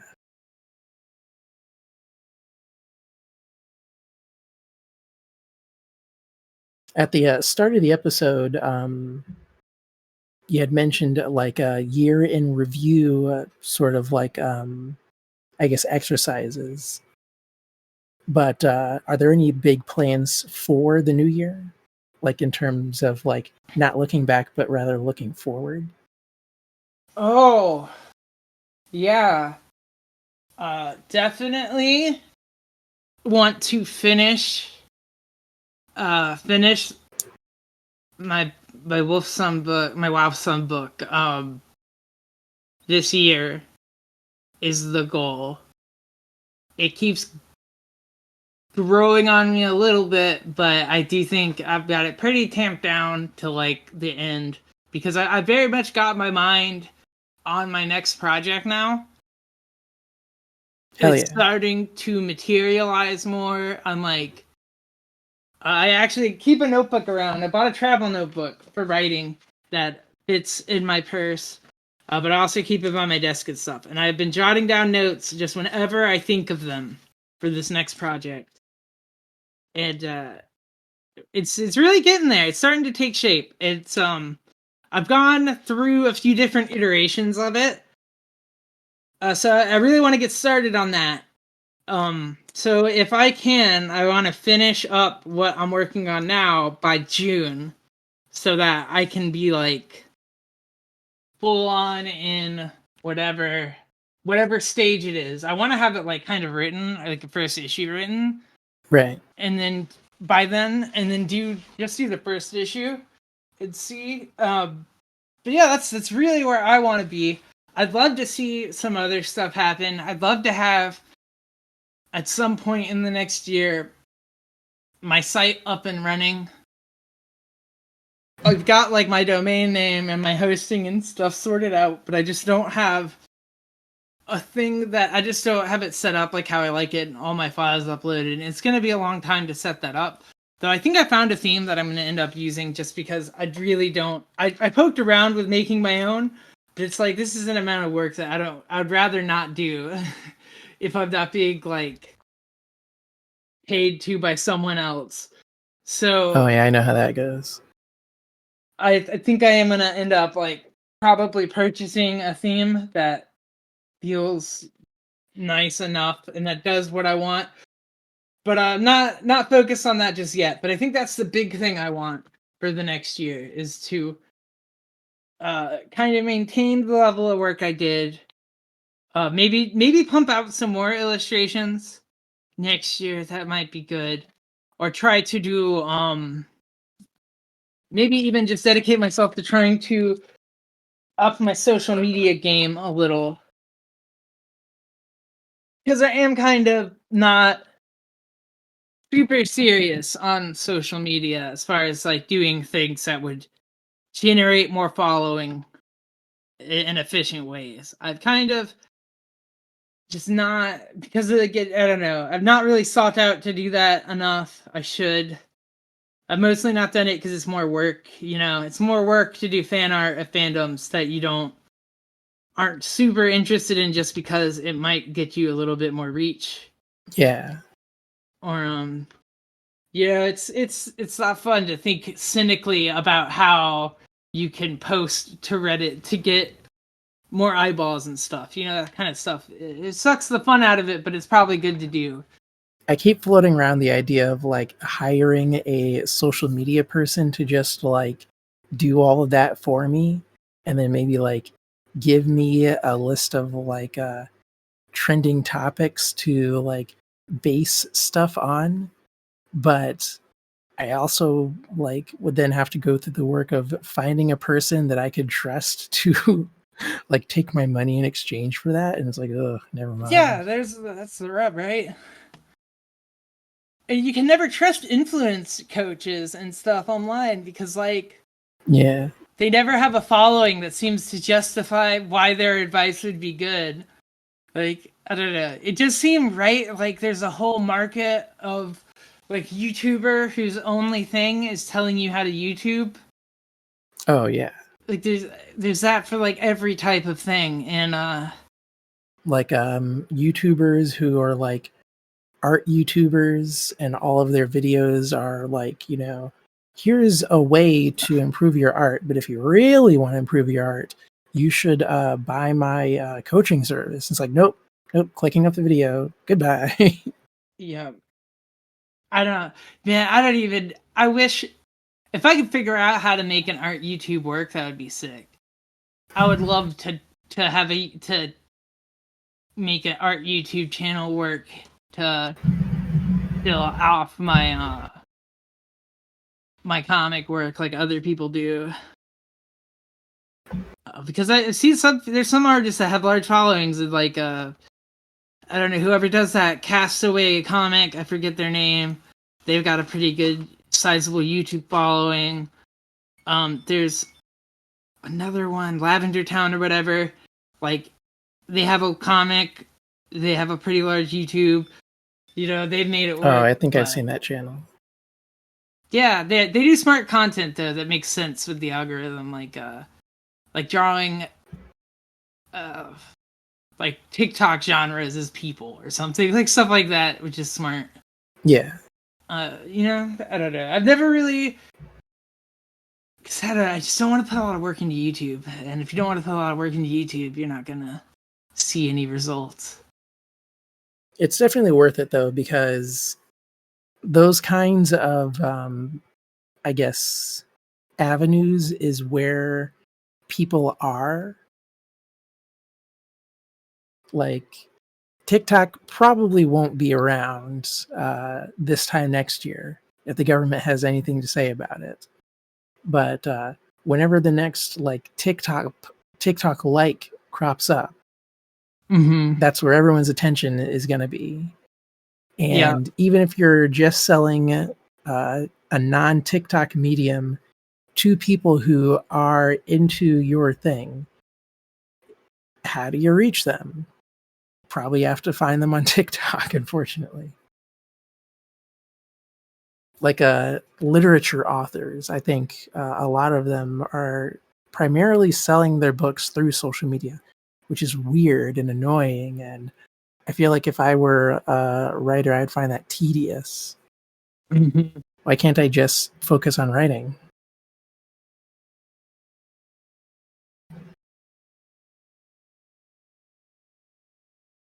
Yeah, very, very. It's. I mean, it's crucial in this day and age to be online and doing that kind of advertising. I mean, that's I'm why you always see. lamenting like Charles Schultz didn't have to deal with this, or Charles Schultz didn't have to deal with that. I wonder how many of them would have. How many people like old time creatives would have just not bothered with today's landscape? They would have just been like, "Fudge this, flip the table." I'm sure someone like Rob Liefeld would have cleaned up though. He would just create a new OC every day. Mm-hmm.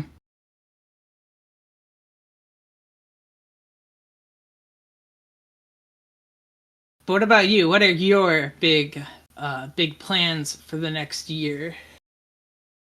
Like I mentioned, I didn't do any comic stuff this year. Not for lack of trying. Like I have dozens of like thumbnailed pages that I looked at later and then said, "What was I thinking? This sucks." um, but a lot of illustrations. Like I was working with a guy to streamline and improve my art style because for the last, I guess, 2 years, my biggest thing that I've been working towards is iterating quickly so that illustration can get done quickly.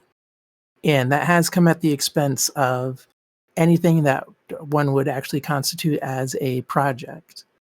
Um, but I think I've reached a point where I am able to get a final result that is worthwhile. And now I just have to actually like put my nose to the grindstone and actually like apply all of that.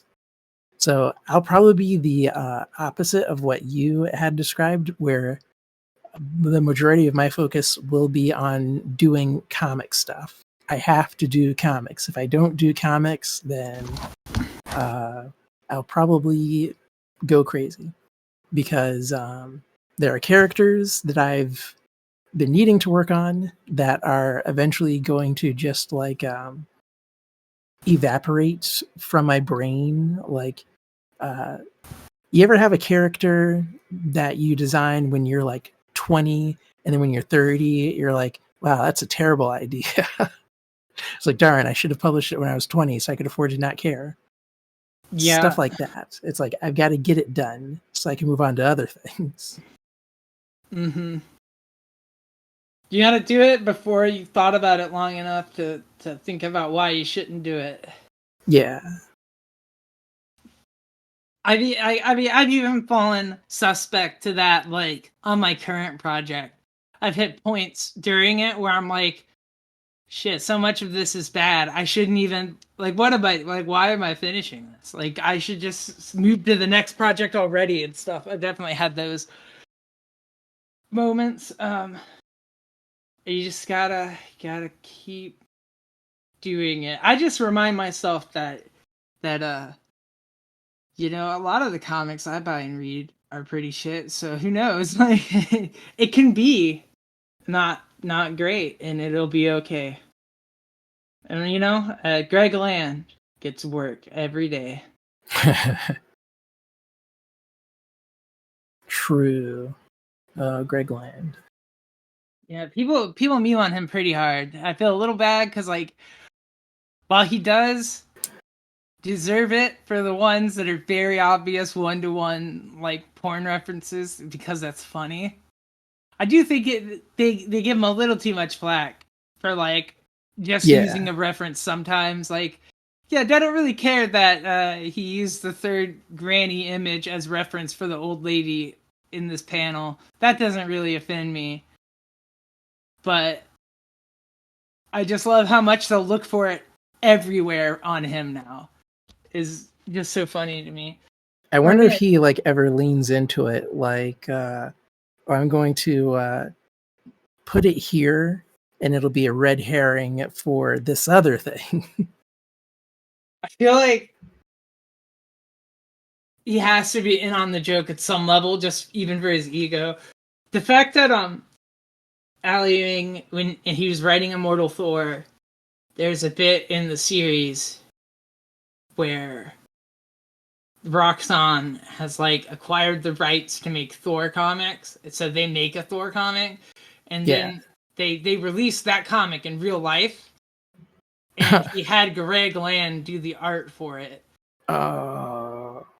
So it feels like such a meta commentary on. I feel like there's no way he took that job and didn't realize that, like, the fact that he's the artist on it is taking the piss a little bit. Right. But so I feel like he has to have at least a bit of a sense of humor about himself to do that, because otherwise, just wouldn't. But there's a few artists Marvel have that get a lot of shit for things, and it's amazing they keep getting work. Like, I think it's I don't know if it's one or both of these dudes, Salazar and LaRocca. One or both of them have gotten shit for their work on licensed Star Wars and Alien books. People getting on them for using blatant reference images or tracing 3D models and stuff, especially in Star Wars for ships. And yet Marvel just doesn't seem to affect them, their bottom line. They keep doing it. DC had several cover artists get flack for using AI. Oh, damn. Never really addressed it. Even some interior art got called out for it. Some pretty ugly Joker panels. Oh, I think I remember that for like some kind of it was something adjacent to those old Arkham books. Yeah. Yeah, definitely had that kind of weird style going for it. And they were throwing in really clearly AI generated stuff in there, and then like people are going in and analyzing, like pointing out where you can see that he drew over the AI image.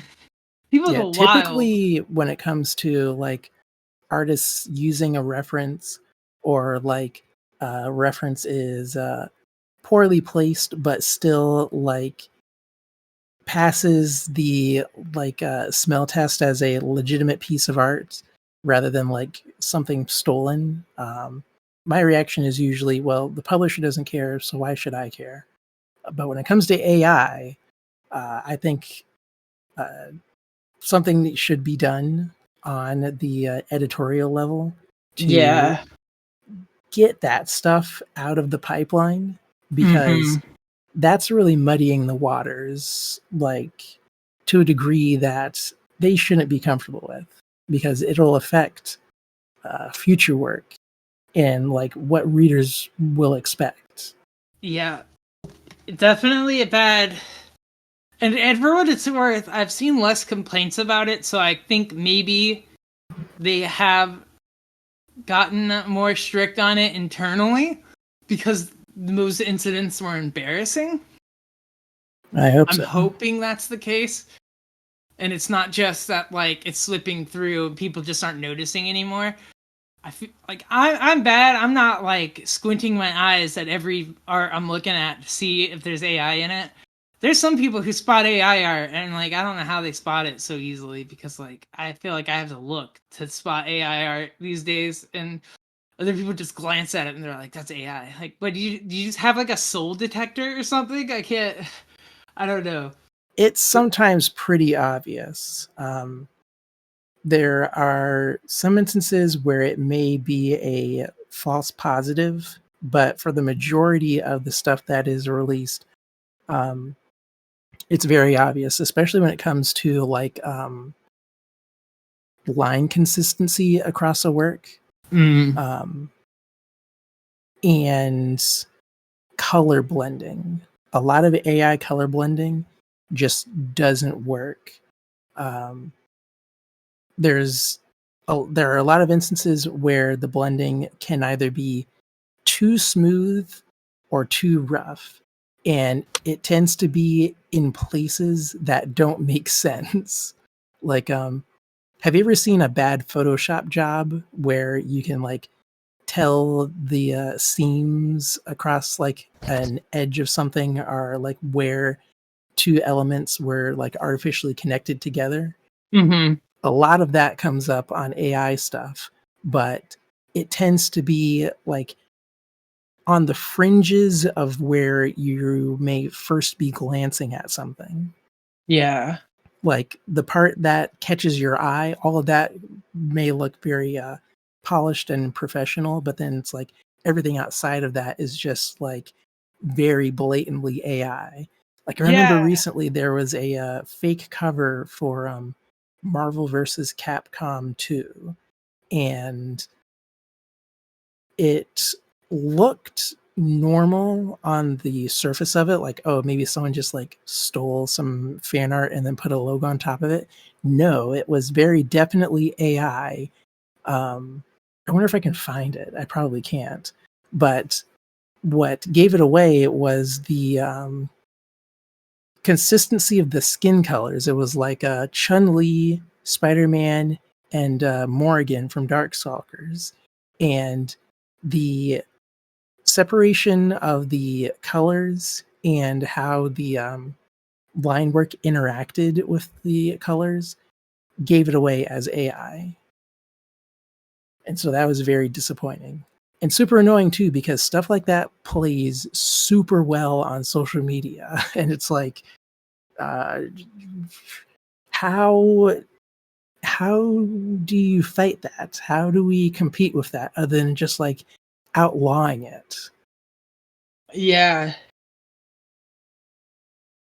It's hell. We live in hell. Let us out. True. And then there's like now AI YouTube channels. Oh my god. Yeah, that shit. There was that what was it, South Park? There's a South Park guy, but also a Family guy and Yeah. a Simpsons guy, but they all All might there's be the like a same whole guy. bunch. Yeah, there's a whole bunch that are all the same people because they use the same naming convention for their Wow. channels. It that shit's wild. Not even gonna lie. The AI voiceover stuff I find appealing just because you know how many times I've wanted to make a YouTube video, but I don't want to bother recording myself reading. I get Like, that.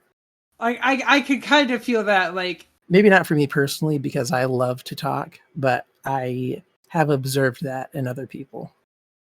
yeah, like it's not like I don't want to talk or say it. It's like I don't want people to hear me recording a YouTube video. So Oh, I'm yeah, just I gonna do get type it that. up, type it up, and then have the audio. See, I can see where the temptation to do some like one aspect of each of these AI tools always makes sense to me. But then it's when you get some motherfucker who's like, "Let's do every step with AI. Let's let the entire thing be AI AI." people are so lazy that there's now an AI to give them suggestions for prompts. Like, Oh my it's god, just all bad at it's this AI point. all the way down. Yeah. Yeah, I can't. That's just wild to me that that works. Yeah, I don't even click on a lot of cartoon YouTube videos anymore, just because I'm like, Oh, this yeah. The is time spent watching a cartoon YouTuber, I've discovered, is better spent just watching the cartoon. yeah. So, generally, what I'll do is if a lot of YouTubers are talking about a cartoon, like the conversation is just really blowing up about a particular thing, I'll think, okay, maybe I should check out this show. I won't watch these Mhm. videos, but I'll check out the show. Usually it's after like getting a secondhand recommendation from someone I know socially, or Yeah, just like being able to sit down and read an actual like text review for a thing. I just don't want to have my time wasted by a video anymore. yeah. I'm getting the same way. YouTube content that I actually care to watch coming fewer and farther in between, which is sad, because it used to be really easy to fill background noise with YouTube content, but Yeah. nowadays it's gotten a lot sloppier. I've expanded the variety of YouTube videos that I watch now. Mm-hmm. Like way more cooking stuff, way more podcasts. Like um, I forget what it's called, but I now listen to a podcast all about mobile phones. There's this old guy who's like a smartphone geek, and he does reviews of smartphones that he buys, but they also talk about smartphones and the smartphone industry on that podcast. And so, like, if I'm at work and I know I have like 6 hours to fill, well, listening to that podcast, an easy 1 hour. And then if I have to fill in the other five, um, maybe I'll put on Noah Caldwell Gervais or something. Listen to him talk about Far Cry for 3 hours. Always a good move. Now, podcasts are great. I've been trying to get more into them lately. And I guess because I've been finding a few random ones. It's hard to find podcasts that I like, though. It's such a balance. It has to be good subject matter or good hosts or some good combination of it. I glance at the camera as we in acknowledgement of my involvement in that dichotomy as a podcaster. Yeah, we are part of the ecosystem. We're we are podcasters. Everyone has a podcast, and now we are everyone. Damn, it's true.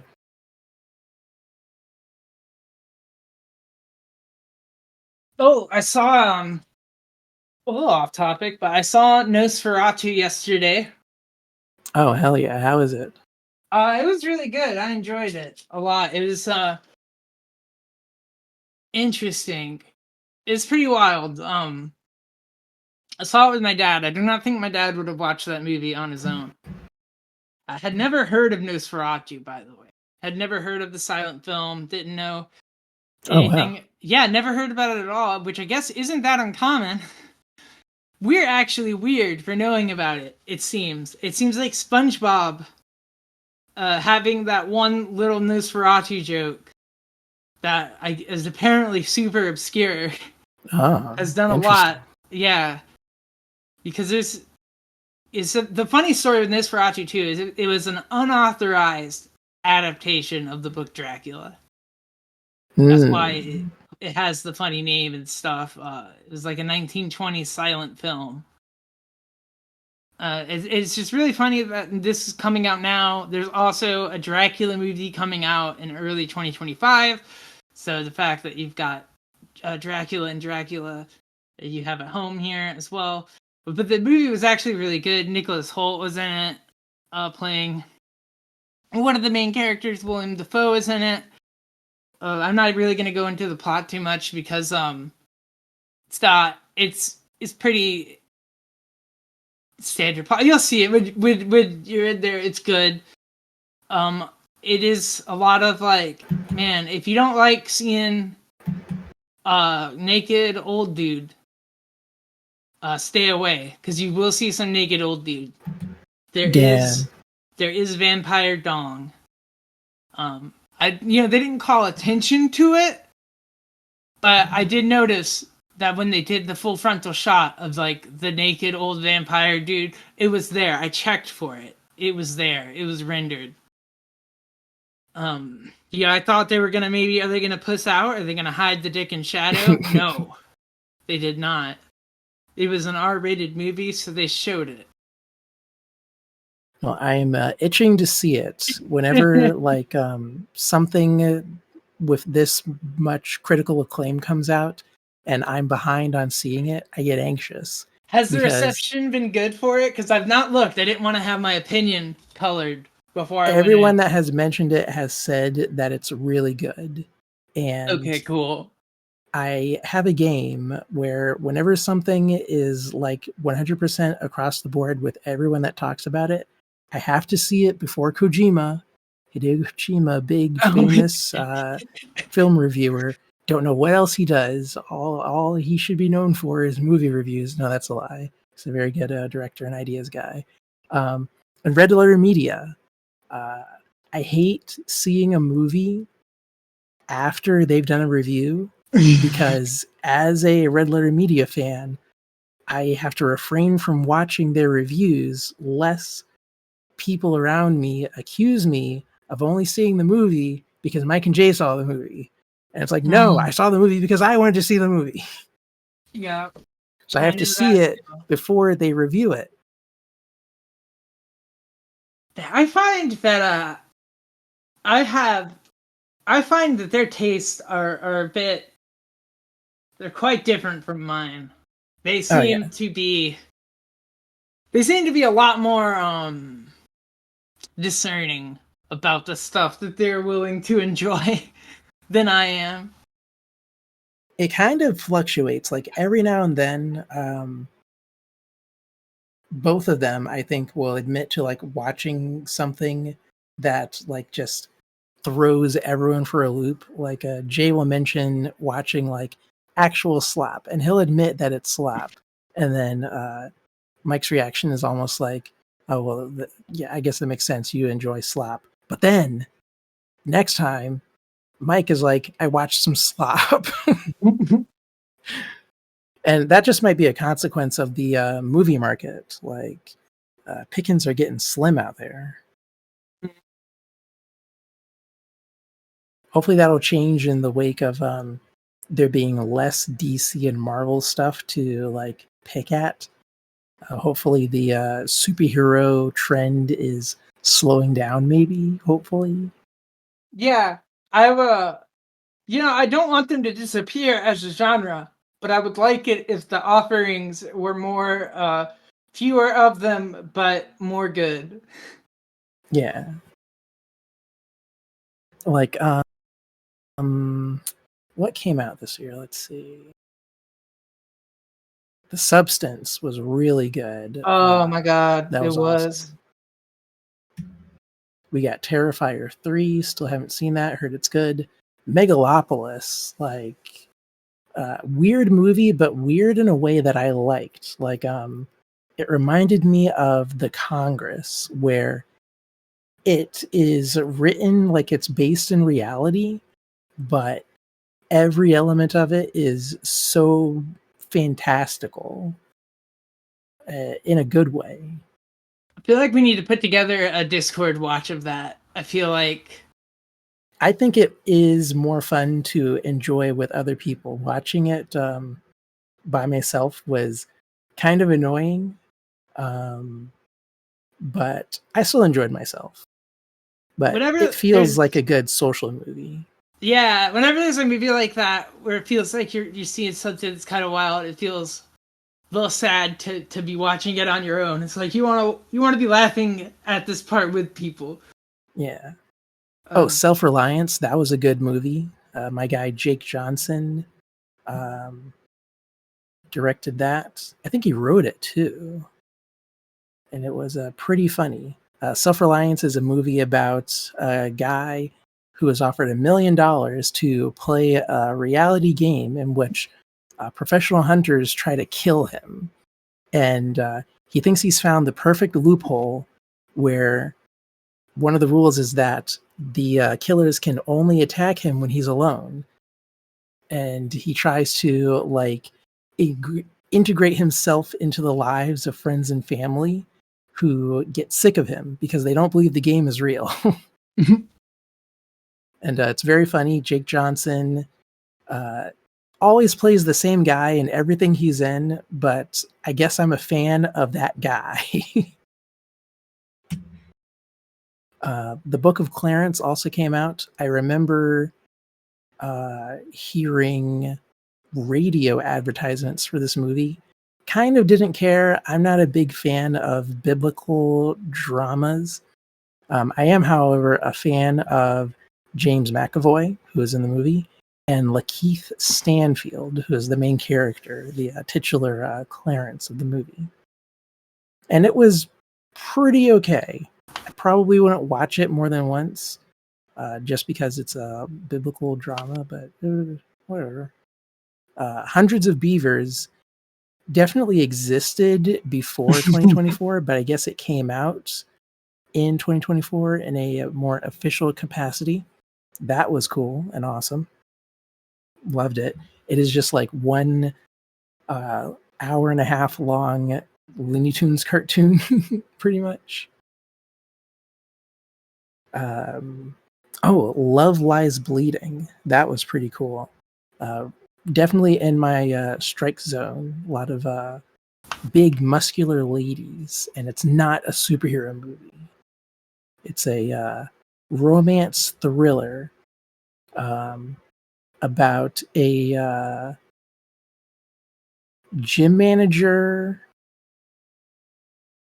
who meets a girl, and then I forget what happens, but there's like a family member that tries to ruin the relationship in some way. It's very interesting. I probably have to watch it again because I'm suddenly not remembering a lot of the plot. Let's see. Monkey Man, that came out. I forget who passed on it. Was it Netflix that passed on it?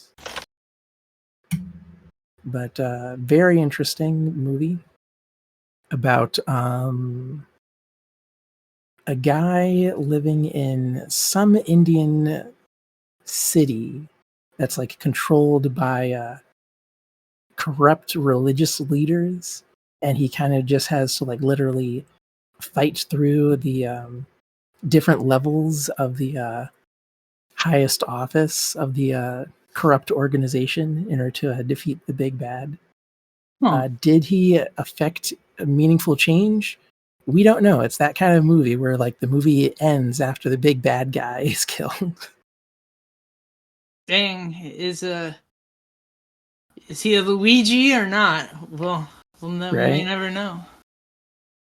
And there is a series of cop films that I'm kind of a big fan of.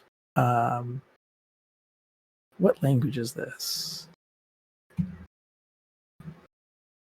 I feel like I remember you talking about a trilogy of Indian cop movies, but I could be totally misremembering. It just seems like the kind of things that India would produce a trilogy of buddy cop movies. So these are Korean movies. Korean, okay. Directed by a guy named Hayo Myung-hang. And the localized title is The Roundup. It's about a guy who's like a cop's cop. Everyone wants to be the monster cop, Mok Seok-do, who in this fourth movie, The Roundup Punishment, is investigating a evil IT genius who is allying himself with gangsters for some kind of big score.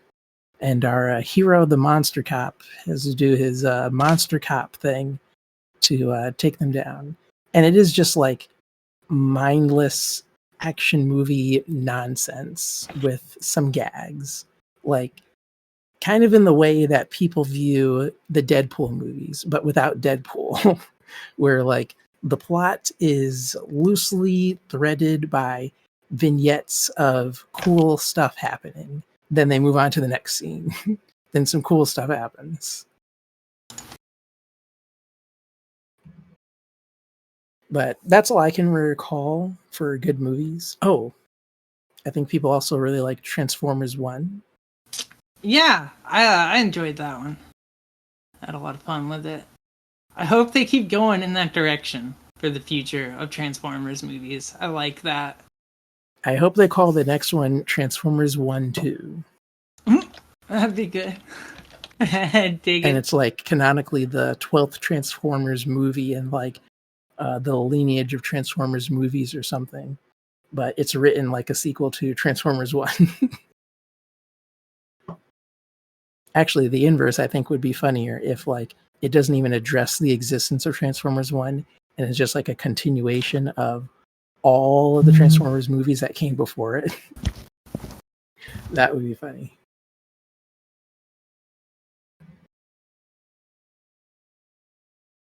But we also had some rubbish releases this year. This year was the release of Unfrosted. That Oh my was a god. movie. That was so bad. Very, very weird. I liked Oh, how during the like press circuit of the movie, Jerry Seinfeld was like, "Oh, people don't like this movie because of woke," and then he later had to walk it back, like, "Oh no, actually, blaming things on woke is stupid." Like he just completely put all of his like angry comedy buddies under the bus, which is very cool of him. More people should do that. Stop blaming their inability to make the masses laugh on woke. Just be funnier. Don't make Unfrosted.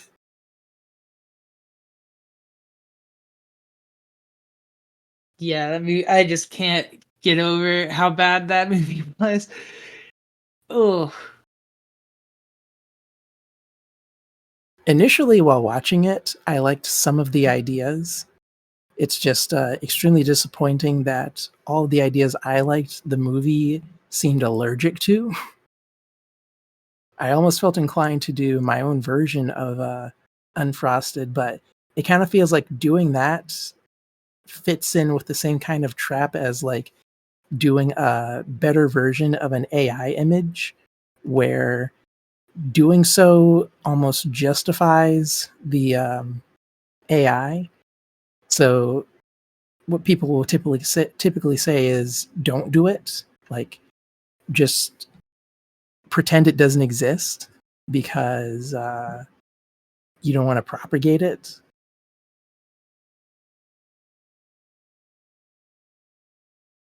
It's kind of rough because what other way is there to combat a bad idea than doing a good version of that idea?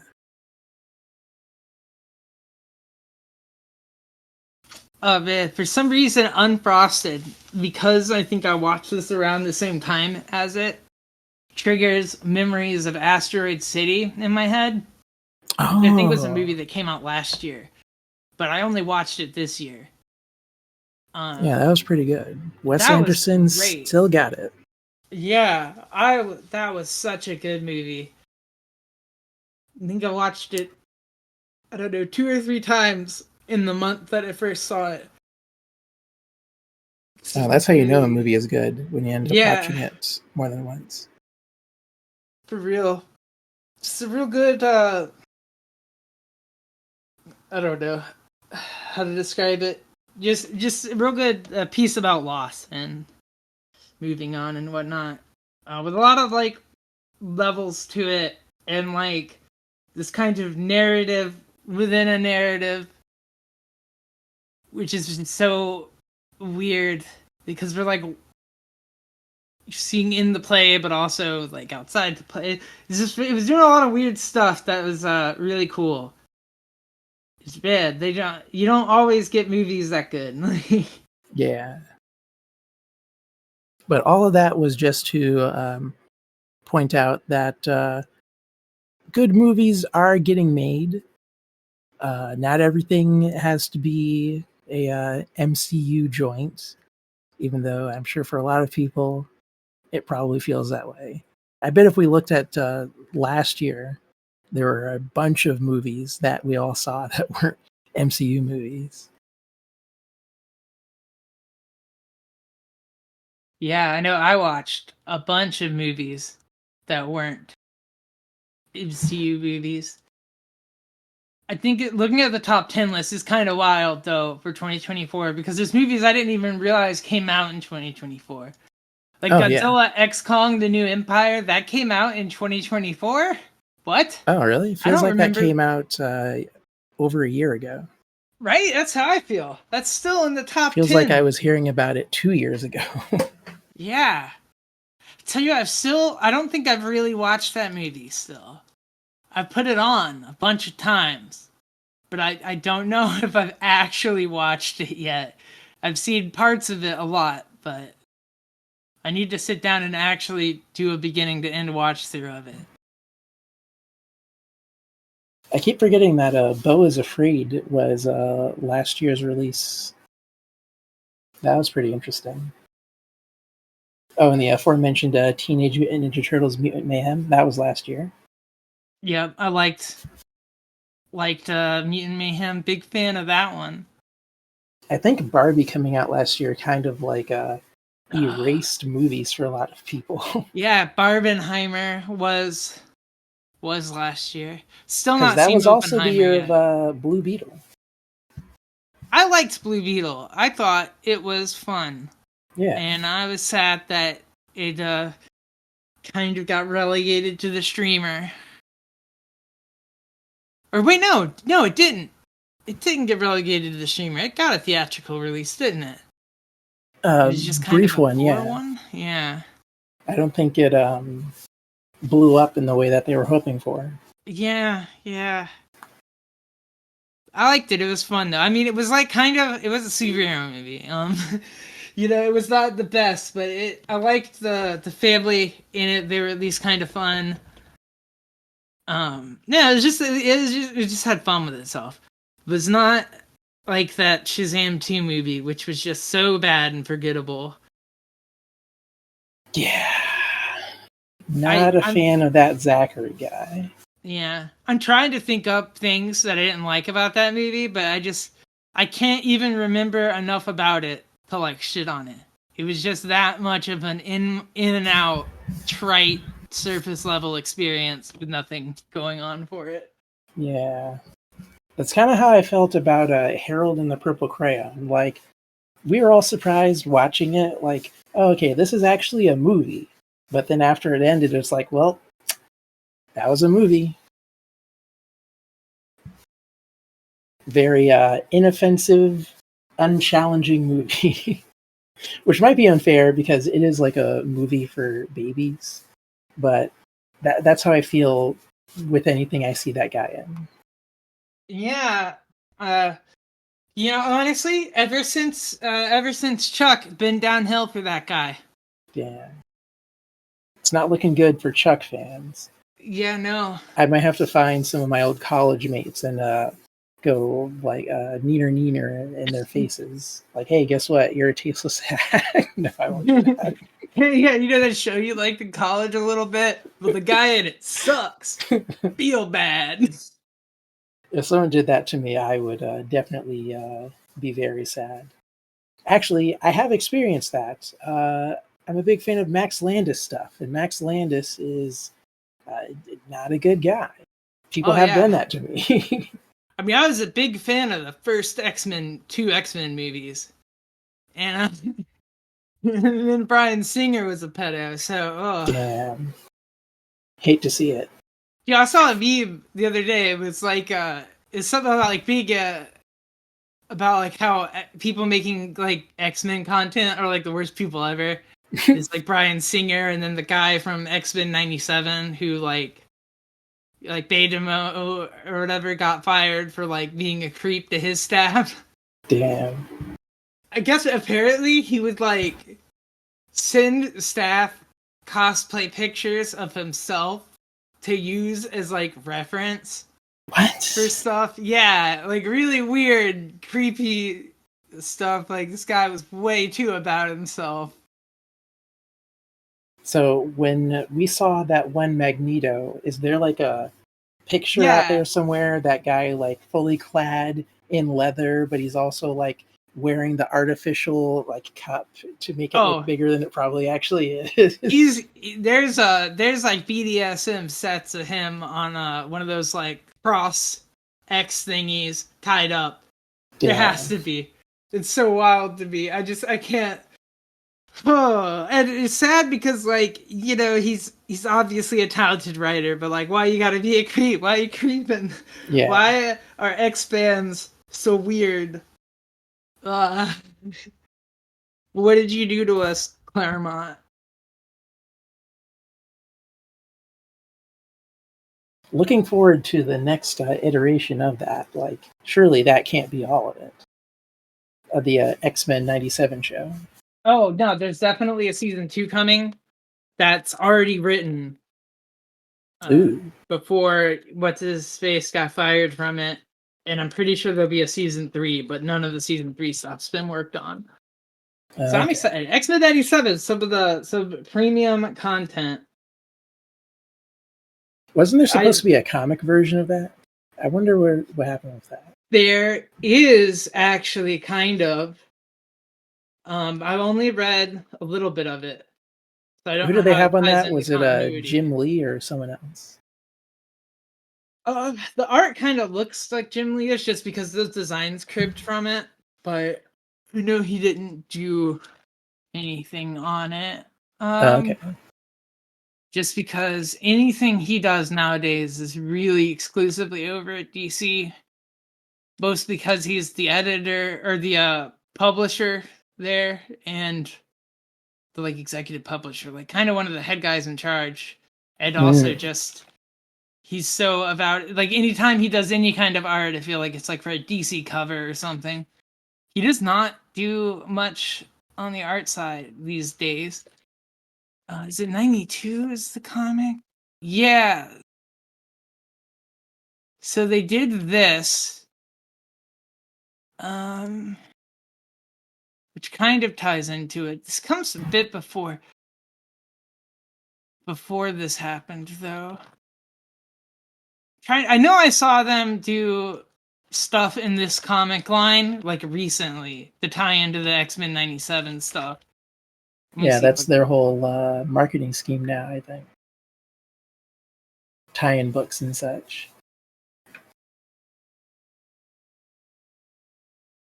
Okay, yeah, I do remember seeing this. I never read any of it, though. Yeah, For me some neither. reason. I have not. I feel like they also did one where they kind of like sped run these characters through a mini Krakoa arc or something is what it looked like based off the covers to me, which seemed wild. Uh, yeah, these use all the old Jim Lee designs. It seems interesting. Kind of reminds me of how they did like DC did that whole Batman '89 book. Oh, yeah, that was Still cool. doing these like sequels. This one I didn't read, but it also makes me laugh just because it exists. Like we really needed comic book sequels to the Christopher Reeve Superman movie. That had Oh, to yeah, I didn't happen. read that. That looked too silly. But I don't know. It just makes me laugh that these.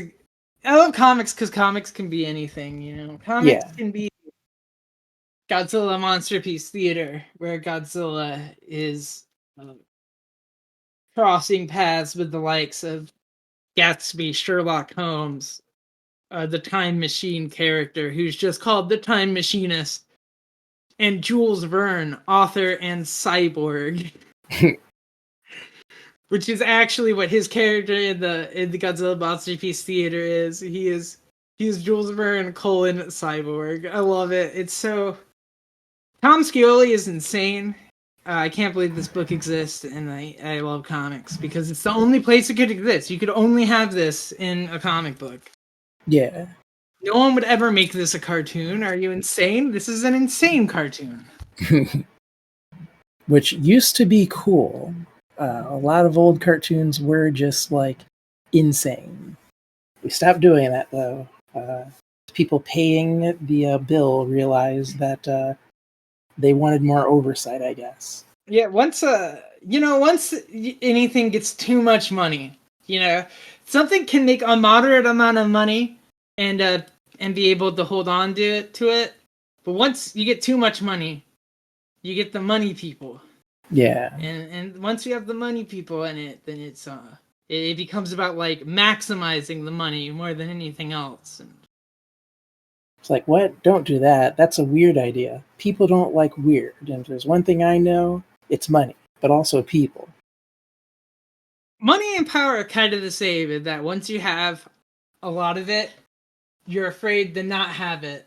Yeah. So you use all of it to get more of it. That's the strat. Like, all the finance YouTubers tell me, you don't want to save, you want to be investing. It's like, Yeah. okay, buddy, Investing will only Money, get me so far, and I want a new computer today. yeah, it's a bit of a gateway drug. Money is. Yeah. Better just not touch this stuff. If only, right?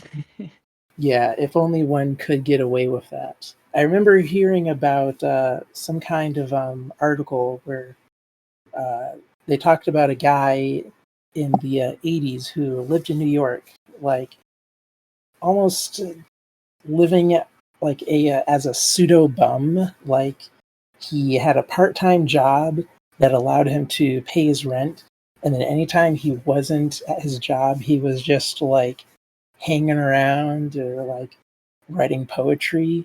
And it's like that's how everyone's life should be. Like it shouldn't be normal to have a full-time job. Mm-hmm. I wish that we actually worked less with how much more productive we were. Because it'd be so Right? sweet. People could work like 4-hour work days and then have so much time to pursue just their interest. Do you imagine being a guy trying to live like barter only? Like take no money. I accept goods and services, but only if they're rendered now. I do not accept any kind of value storage. No I will. IOU.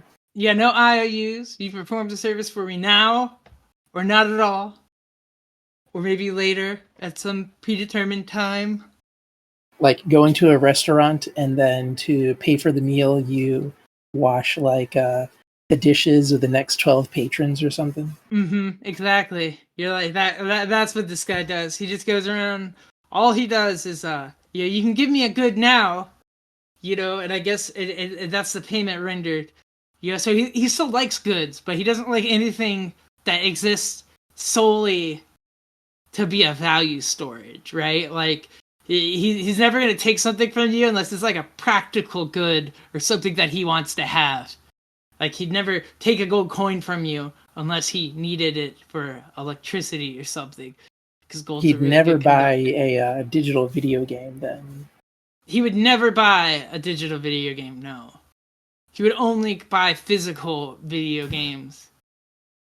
Uh, and you know what? He might not even do that because they're so they time out, like as far as like CD bit rot and things. Maybe he would. No, he probably. I think he'd buy the video games. It's useful now. I think he'd buy the video games if he had power. It might be hard to negotiate with the power company under those terms. Maybe he would prefer a Game Boy in that scenario. Like, not the SP, because that isn't a easily replaceable battery, but like an original Game Boy Advance would probably fit that guy's paradigm. Get him one of those little toy ones that they kickstarted where you can crank charge it. Ooh. A little one of those little third open source handhelds. Give him one of those. Get him one of those little radio flashlights too. I loved those radio flashlights as a kid that you could just crank and crank and crank. They looked pretty cool. Never seen one in person, though. They were. What a way to kill 5 minutes.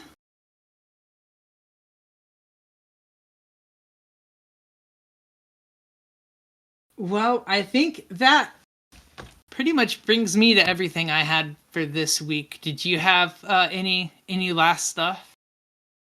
Just one thing. I always try to bring a creative resource to the show that people might benefit from. I meant to bring this up earlier in the month, but I guess any time is as good as ever. There is a artist, well, more like a font designer, called Checkered Ink. That's ChequueRed and then ink INK. They have a font pack, over 1,200 font styles, which they advertise as having been used by various people in the professional creative industry. I think on the designer's personal social media, even the people working with Ariana Grande and like some people in CD Project Red have used her fonts. So these are like professional grade people whose jobs it is to like be designers have used these fonts.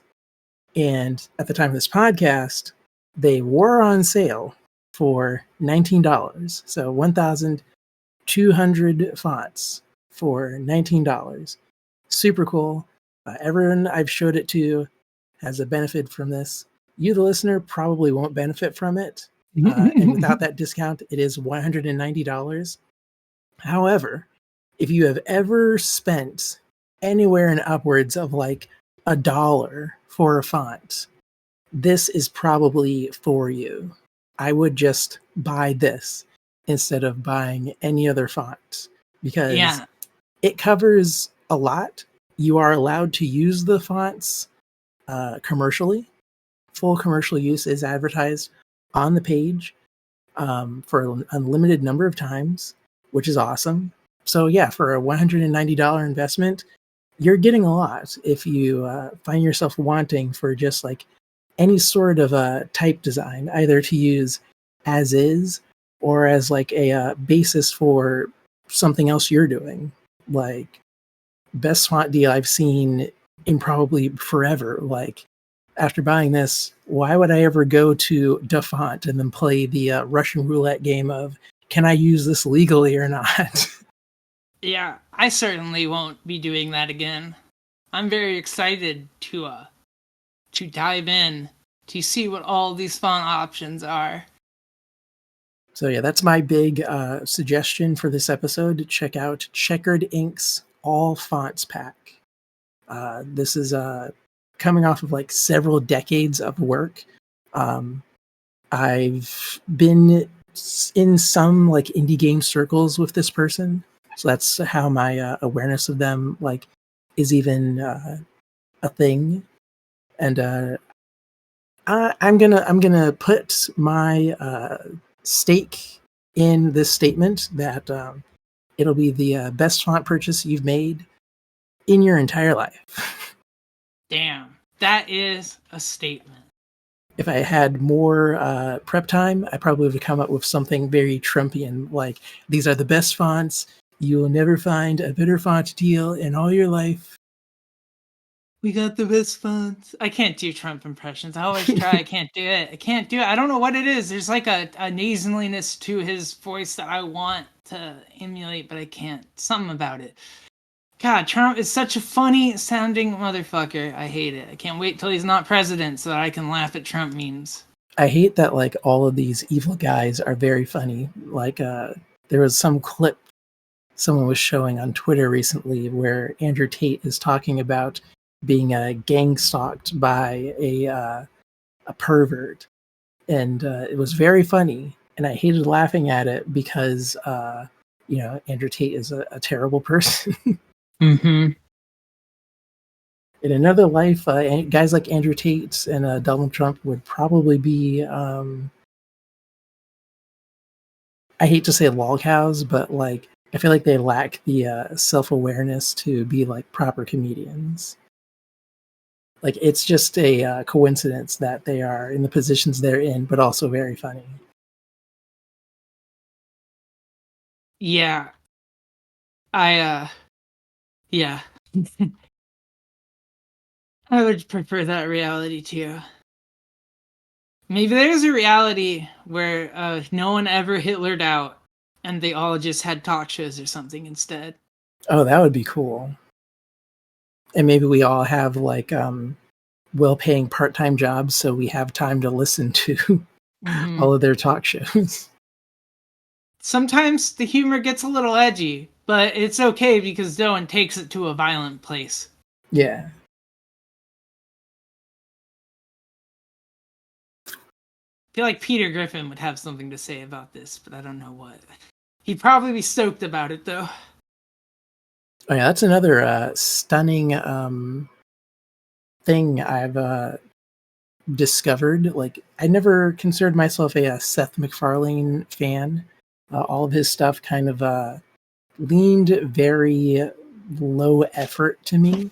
But in this past year, I've gotten into Family Guy got back into American Dad after only seeing like the first 2 seasons. I fucking love And American Dad. we all saw Yes. Ted, and Ted was awesome. Ted is so good. Oh my god, the show is better than either of the movies, and that's insane. How is that possible? But it is. It is possible. Yeah. It happened. You know, I you've almost feel heard like of I the. need to go back and finish the Orville, because I didn't finish it because I found out halfway through the second episode, oh, this is a Seth MacFarlane show. Pass. See, I'm one of the Orville's biggest champs. I know there's people that don't love it. Yeah. There's some people that like it's legit Star Trek to them now. I But believe it. Like, it looked pretty good. I just did not know any better. I was yeah, ignorant to the genius of Seth MacFarlane. yeah. I mean, don't get me wrong. He definitely has his not so great moments, but Yeah. as a whole, I enjoyed the show. I think it stays good through the end of season 3. I'm a little sad that we might not ever get a season 4, but hey, you never know. It was good while it lasted because it came out at a time where we didn't have Lower Decks. And I guess now we don't have Lower Decks again. But we have 5 seasons of Lower Decks, which is a lot of Lower Decks. So That is a lot, yeah. I'm very happy that I need to finish season 5 now that it's all out and done. I'll probably have done that before next week because now I'm talking about Star Trek Lower Decks. I just want to talk about it again.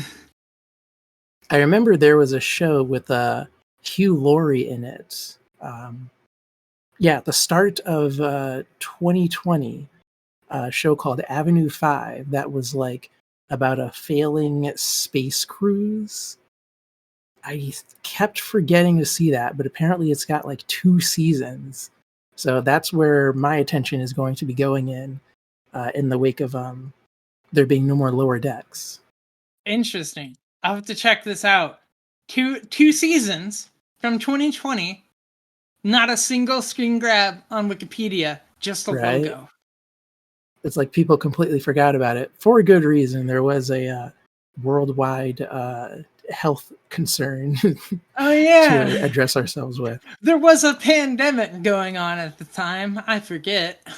But at least the show got to exist regardless. I can't believe, like, I feel like those years get memory hold for me and a lot of other people too. But like, I especially feel it. Like, oh yeah, it feels like my life stopped when some lady at work gave me a box with a laptop in it and basically said, "Don't come back."